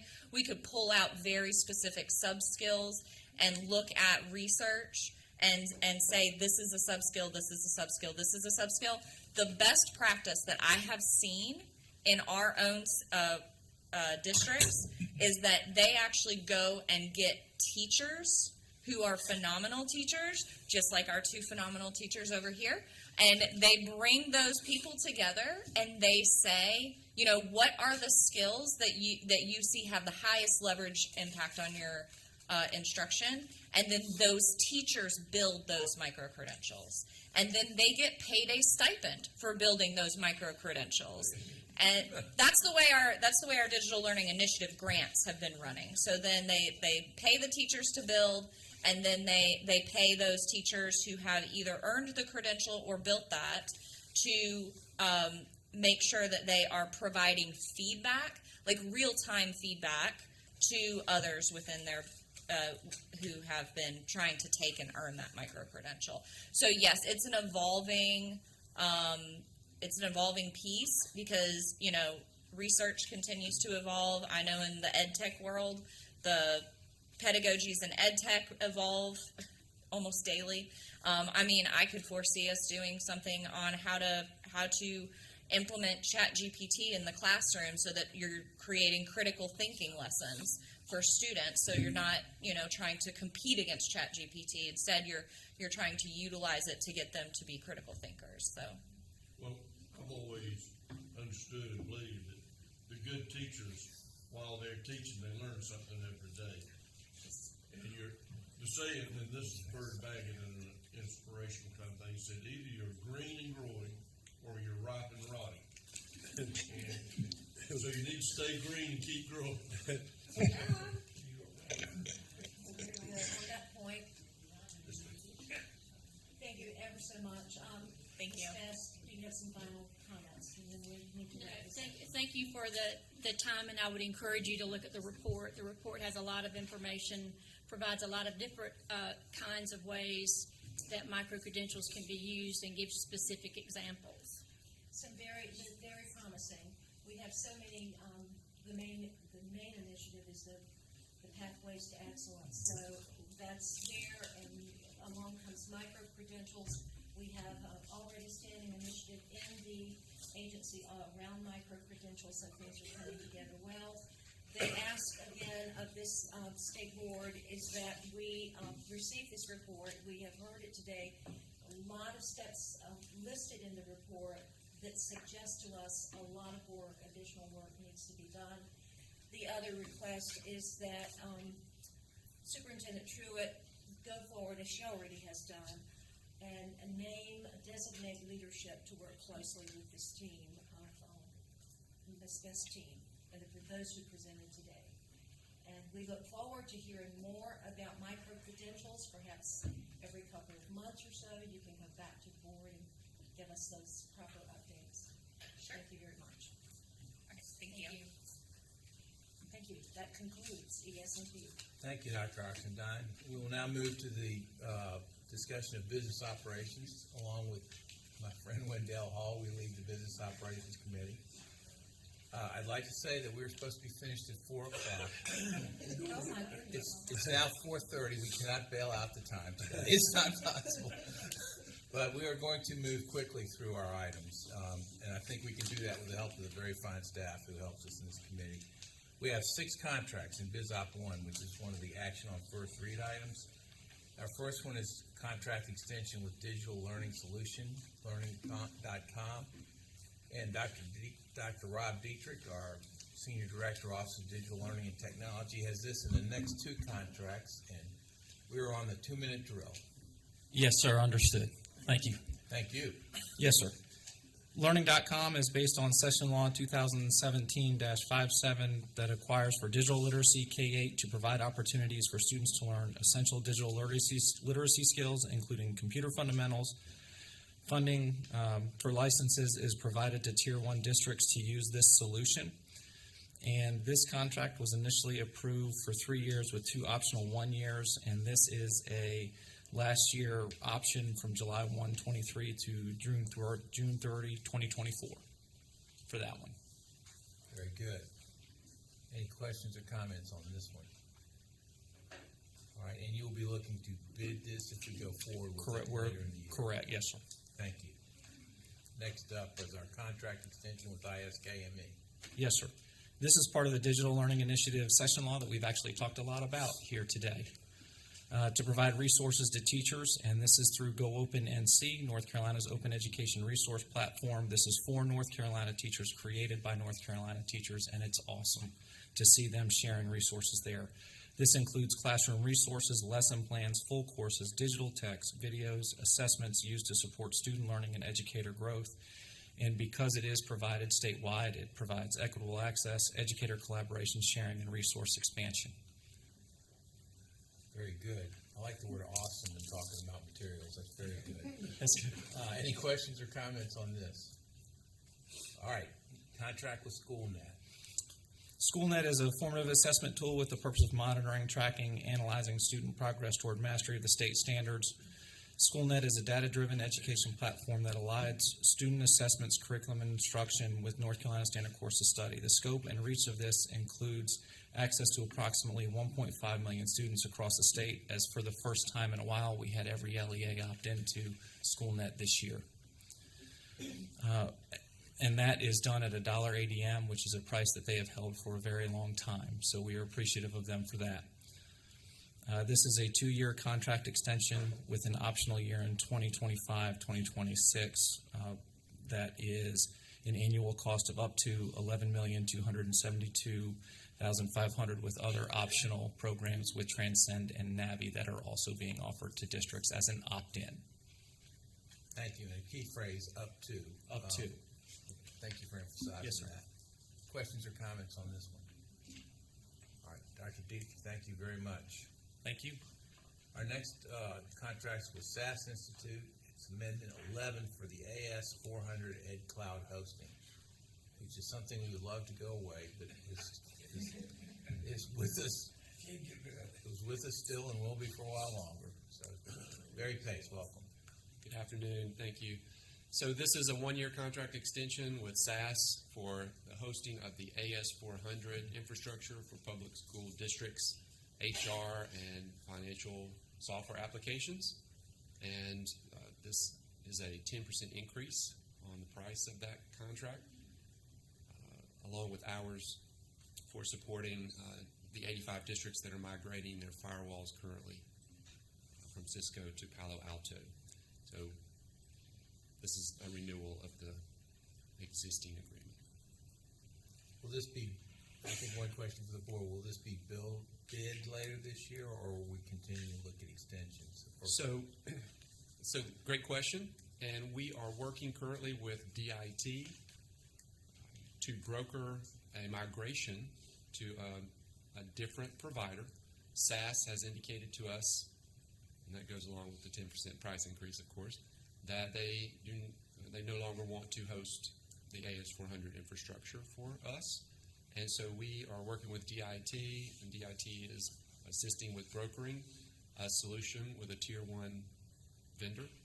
And so we are looking to obviously continue the in-production HR and finance districts, which there are 44 districts that use HRMS in production, and 32 districts that still use SunPac for their financials in production. And we, at the same time, are going to look to the vendor to modernize the access to the historical data for the districts that are no longer using that in production.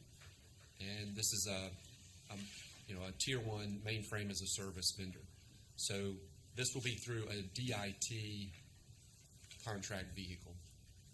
SAS has agreed that if we are in the process of migrating the districts off of their hosting, that they will work with us for a 6-month extension or something like that, as is necessary for that period of time while we complete the transition. All right, thank you. Any other questions or comments on this necessary contract? All right, thank you. Thank you. Thanks. Dr. Tammy Howard will now report on a contract with North Carolina State University on technical outreach for public schools, or TOPS, if you like acronyms. If you like acronyms. Good afternoon and thank you. This is the task order for an additional 5 years with this arrangement with North Carolina State University for the development of our statewide required assessments and the administration delivery of those same assessments.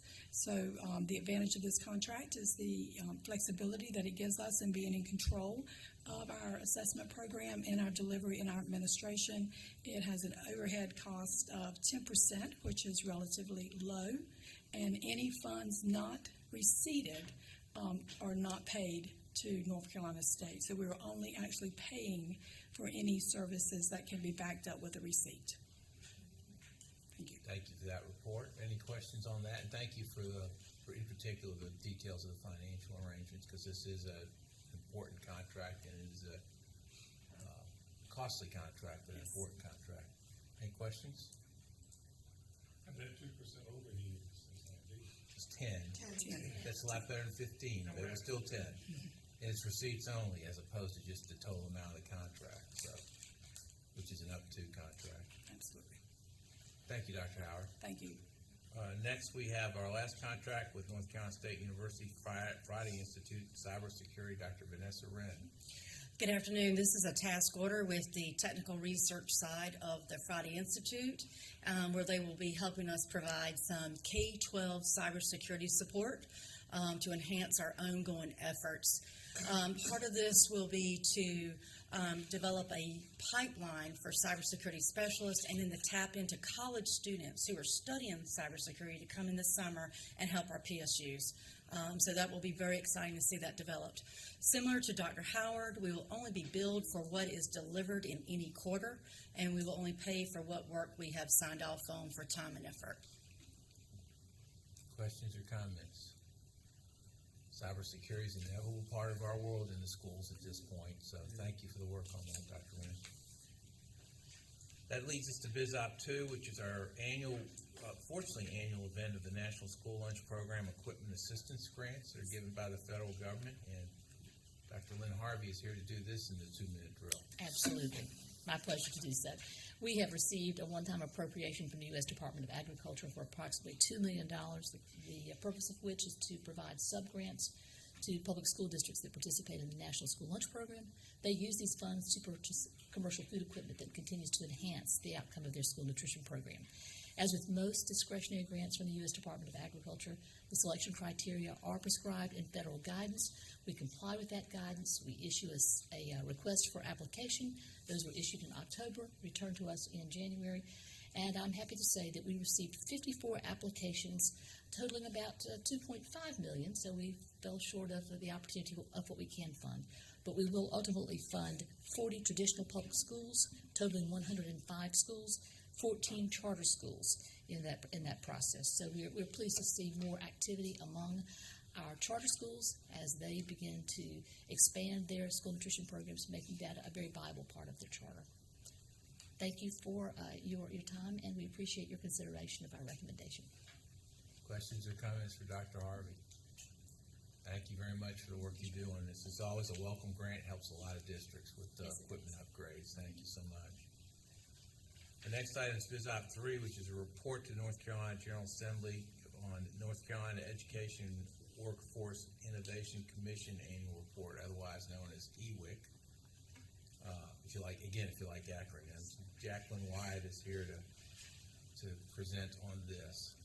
She's got a PowerPoint, so she gets a couple minutes more than 2. I get a couple more than 2. Well, good afternoon, everyone. It's nice to be here. I will speak with brevity as I go through this report. And yes, you will hear a lot of acronyms from me today. So yes, as you said, my name is Jacqueline Wyatt. I'm your Career Readiness Specialist in the Career and Technical Education Division here at DPI.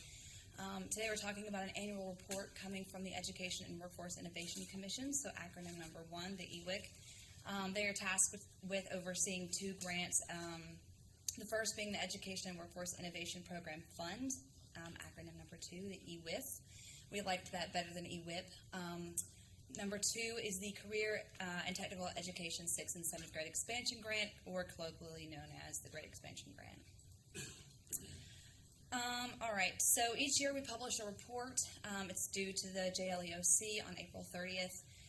The report shall be submitted to them, and it shall include an accounting of how funds and personnel resources were utilized and their impact on student achievement, retention, and employability. So the Great Expansion Grant, it was formed to prioritize the inclusion of 6th and 7th grade students in career and technical education career development education, so on and so forth. You heard a little bit earlier about career development coordinators. This grant funds many career development coordinators across the state. So some grant parameters, we get $1.17 million annually. We are, per legislation, we're allowed to award up to $50,000 per applicant per year.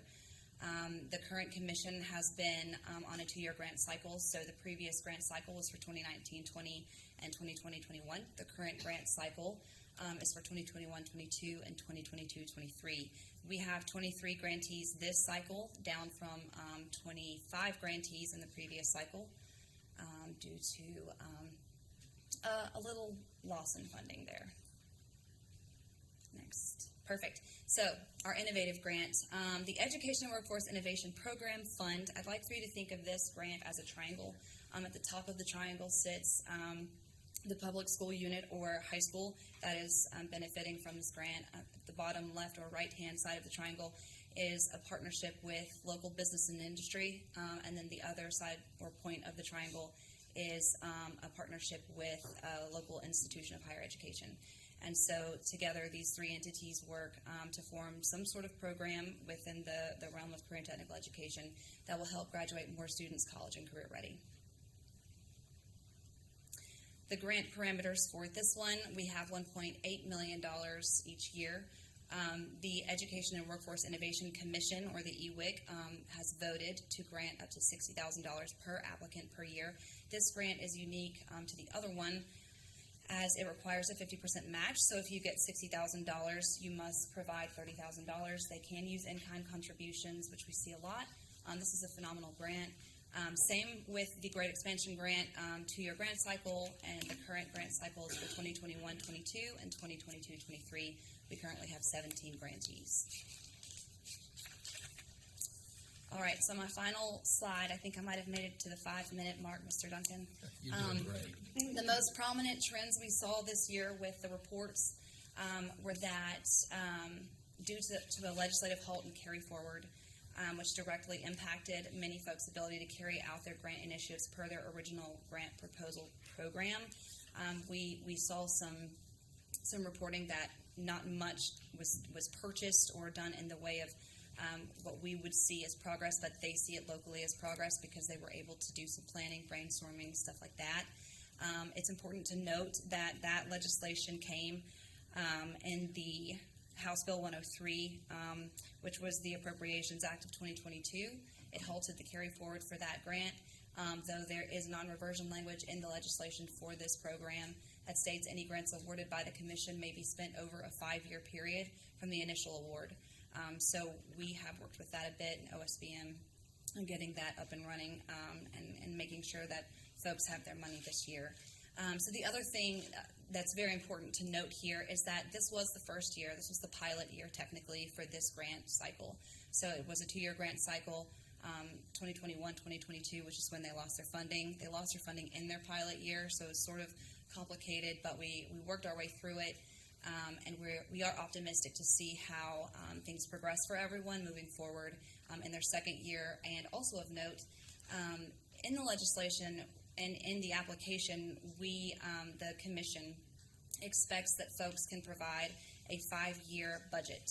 So, and in the legislation, it also talks about this being a 5-year program. So folks are expected to be able to carry this program out for 3 years after the 2 years that they are given their funds. So the pilot year and what you might see in this report might not be as important as what you see next year when you get hopefully a 10-minute report from me instead of a 5-minute report. And that's it. Are there any questions for me? You did a great job. Thank you. Any questions or comments? Okay, thank you. Jacqueline, thank you very much.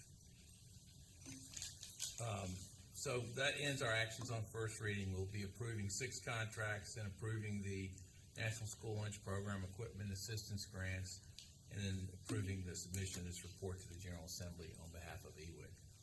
We now move to our action items, Biz Op 4, which is a rules update.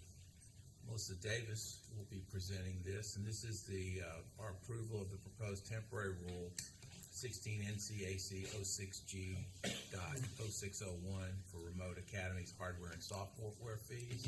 This was presented last month, and really our focus is to make sure any questions are answered after the discussion last month, and any updates that Melissa has. State Law 2022-59 provides for remote academies and LEAs beginning with the 2023-24 school year. This legislation distinguishes between rental fees for hardware and software needed to participate in the remote academy and fees for damage, abuse, or loss of hardware or software. To implement the statute and to permit local school administrative units to charge students in remote academies damage fees, we propose the rule to the state board that provides clear definitions for damage fees and rental fees. Today we are providing an update to the board about this rule. We have been in compliance with the rulemaking process, and we are seeking SBE approval following the public comment period that ended on March 10th. It should be noted there were no comments at the public hearing held on February 16th. We will submit a temporary rule to the Rules Review Commission for their approval on April 20th to be effective May 1st. Thank you. And as a reminder, this allows local districts that they may charge for loss or damage. They're not required to. That's a local decision ultimately. So questions or comments on this authorizing rule? Great job. Thank you, Melissa. That brings us to Biz Op 5, which again was presented as a discussion item last time by Jennifer Bennett. And as you'll recall, this was an important topic for the board, and there was some very good discussion around professional certification of North Carolina finance officers and having a more detailed job description and proposal of a different salary structure so that we can make this more attractive. And when we get to the consent items today, we got good news to report in this area. We did discuss this extensively. Jennifer, if you have any update, otherwise we'll make sure the board has all its questions answered after that. No, as you know, this has been a discussion item on and off, especially as we've migrated through different finance officer approvals over the course of the past year and a half that I've been back at the department. We did want to strengthen this. We had a joint task force of business professionals and superintendents involved.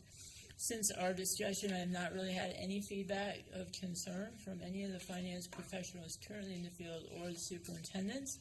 I did want to point out that actually in the House budget, section 7.41 updates this provision to provide for the finance officer position to actually be part of the contracted leadership team at a school district, which again kind of correlates with your strengthening of the requirements for this policy and elevating that stature of the position in the school district. That correlates to this work that we're currently doing. And also that section of the House budget also makes it mandatory for anybody entering the contracts in the district to go through ethics training. So we felt that those two things help substantiate what we see in your work on strengthening the position. The other factor I wanted to address is there was some concern on the accounting requirements from the last meeting, and I just wanted to point out that the minimum requirements for an accounting director in Office of State Human Resources is 18 hours, and we have this at 15 hours, which we feel provides us a little bit of flexibility there, along with what we're requiring as far as years experience in the field to help us meet both the OSHR requirements as well as what we know we need in the field. And I'm happy to take any questions. Any questions on this? I have a quick question. Please, Dr. Arthur. Thank you so much for the update. Would you go back and clarify, you said two good things happened in the bill. One had to do with the...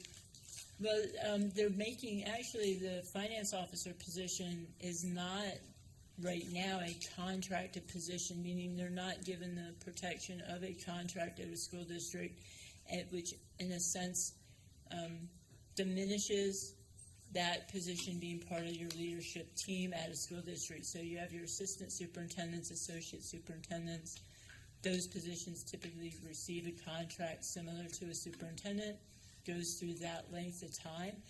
This, the House budget proposes actually making the finance officer one of those contracted positions by a local board of education, which again is signaling that this is a position of relevance and leadership for a school district, which is what we've been wanting from our policy and hiring aspects for this.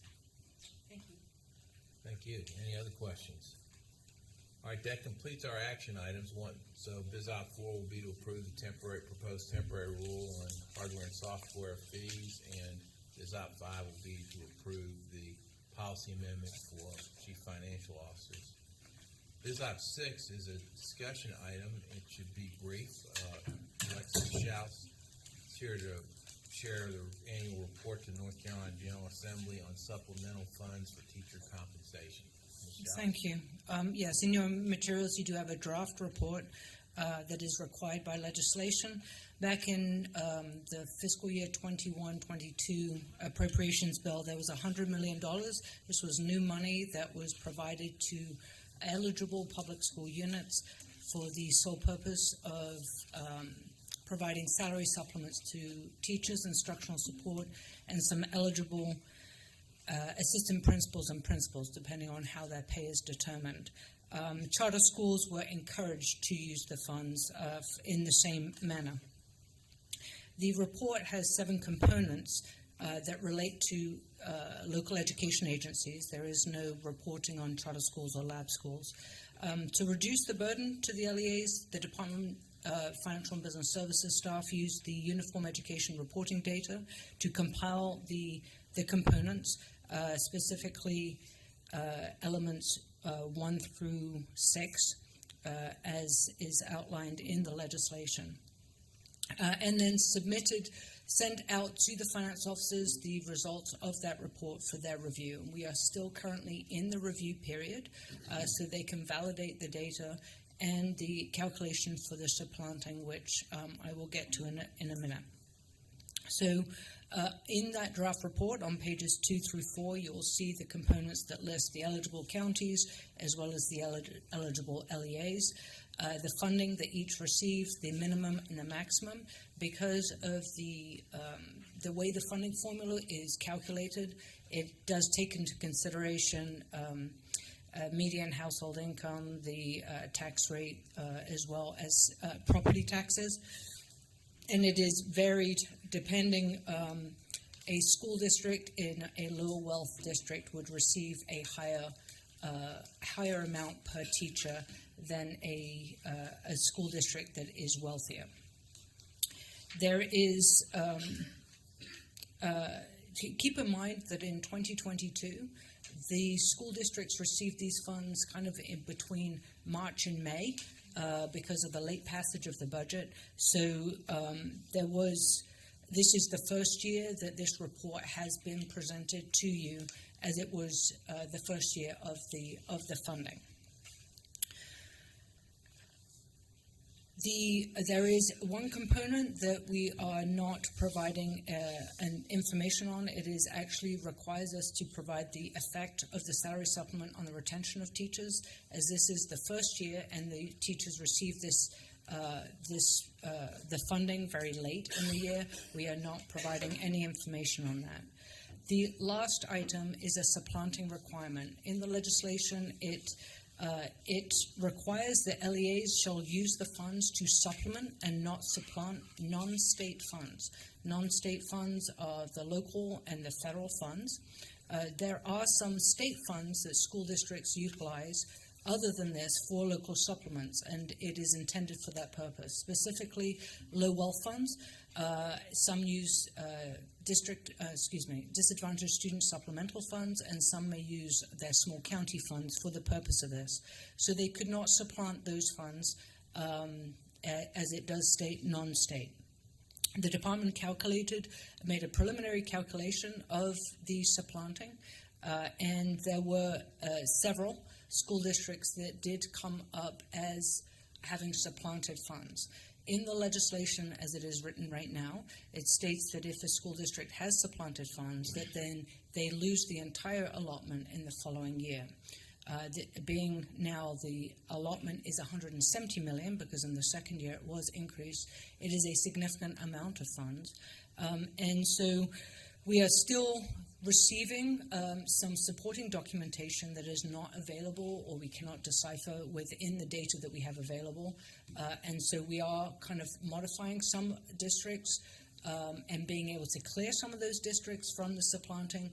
But I do anticipate that there will be districts that will have supplanted funds. You may or may not have noticed that in the House budget, there is a provision in there that provides an opportunity for a school district to remedy the deficiency. In low wealth, in small county funding, supplemental funding, school districts also have a non-supplant clause, but in the legislation it does provide us not only a threshold, meaning that they have to keep within 95%, so it gives them a little bit of buffer, but it also provides them an ability to remedy the deficiency. So we are pleased to see in the House budget that if there are LEAs, after we have got a final calculation, if there are LEAs that have supplanted their non-state funds, that they will be provided an opportunity to remedy their status and then not lose the entire allotment. Some of the supplanting are very small. We're in the $10,000 to $50,000 range. Others are in the $100,000 plus range. So that is the report, and I will obviously this is a discussion point. I felt that with the status of some of these school districts, it was very important to have this as a discussion item. It will be brought to you in the final form in May. We will request an extension from the General Assembly for submission of this report. It is due April 15th. Of course, I have submitted the preliminary results to our fiscal analysts so that they could see the impact with regards to proposed language if the members choose to take that up. So thank you for that report. As we start this, please encourage legislators. This is a rather obscure provision. It's not probably well known, but it's a provision that's really important. Some of the districts that are most in need of this kind of support, supplemental support, would be very significantly harmed financially if they had this year's support taken away from them, which is in greater amount than what happened last year, than the amount they got last year. So it was $100 million distributed last year. It's $170 million this year. So for supplanting some part of $100 million, you would not receive your share of $170. The forgiveness provision, therefore, in that legislation, I think, is extremely important for a lot of districts. So if you have the opportunity, please encourage that occur. It will help a lot of districts who will, I'm sure, have learned their lesson as well about that. Yes, and I would like to state, well, it's not a forgiveness. It is an opportunity to repay the deficiency. And many of these school districts would not be able to have local, by definition, right? They don't have the local funds to continue this, so it would be an impact on their staff. So I think that's an important factor. And also, based on the report, there was no evidence that teachers, that their regular local, I want to make it clear that there was no evidence that the local supplement was reduced that they had before, right? The teacher did not receive, if they received 8% of their salary as a local supplement before, the teachers did not now receive a 5% and then have this new money on top of that. There was no evidence of that. I don't believe any school district did that to my knowledge. It was the funding source that they used.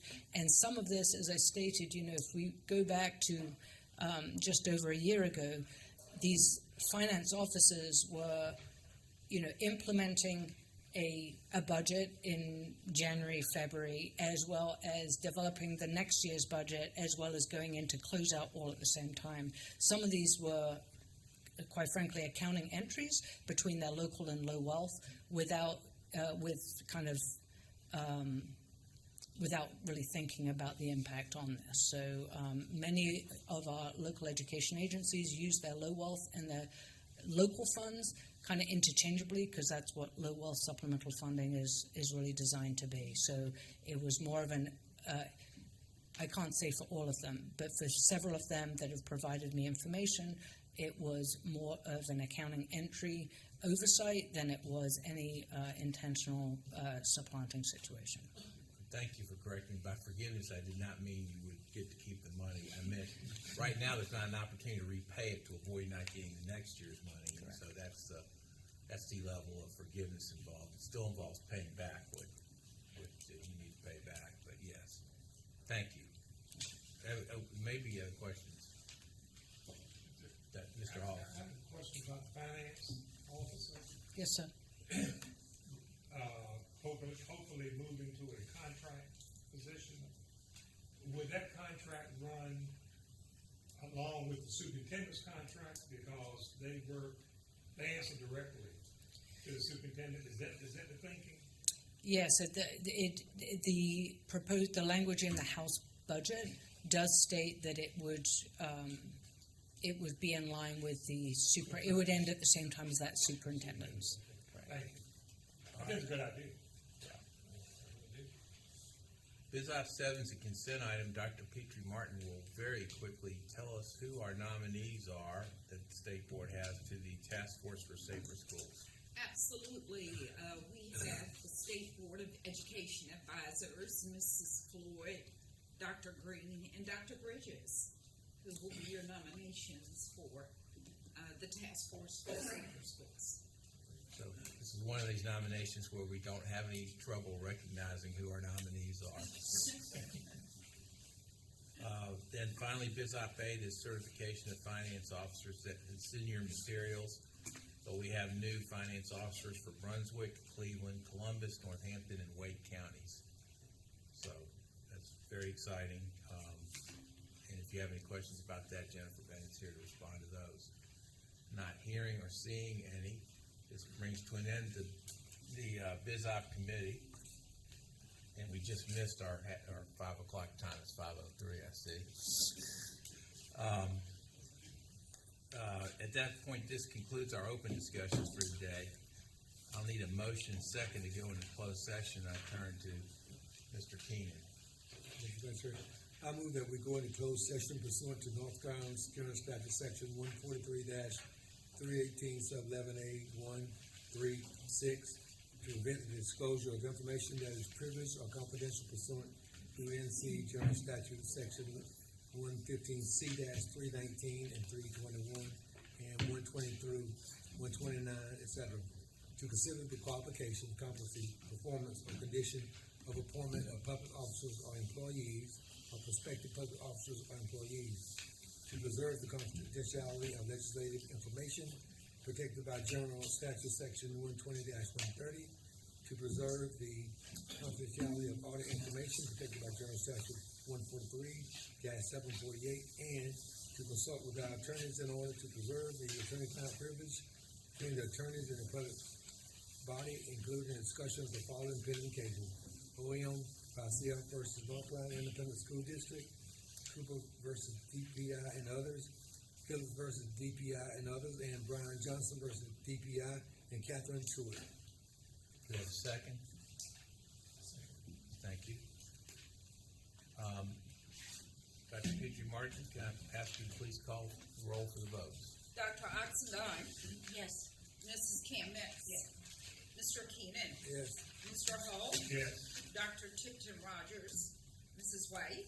Yes. Mr. Blackburn? Yes. Dr. Ford? Yes. Treasurer Falwell? Lieutenant Governor Robinson? Vice Chair Duncan? Yes. Chair Davis? All right, at this point, we will not be returning for open discussion after closed session today, but we will be back tomorrow, Thursday, April 6th, beginning promptly at 9 a.m. So we will adjourn promptly after the closed session and return in the morning. At this time, let's go ahead and take 5 minutes and start 5:11 for the closed session. Thank you, everyone, and thank you to our staff members.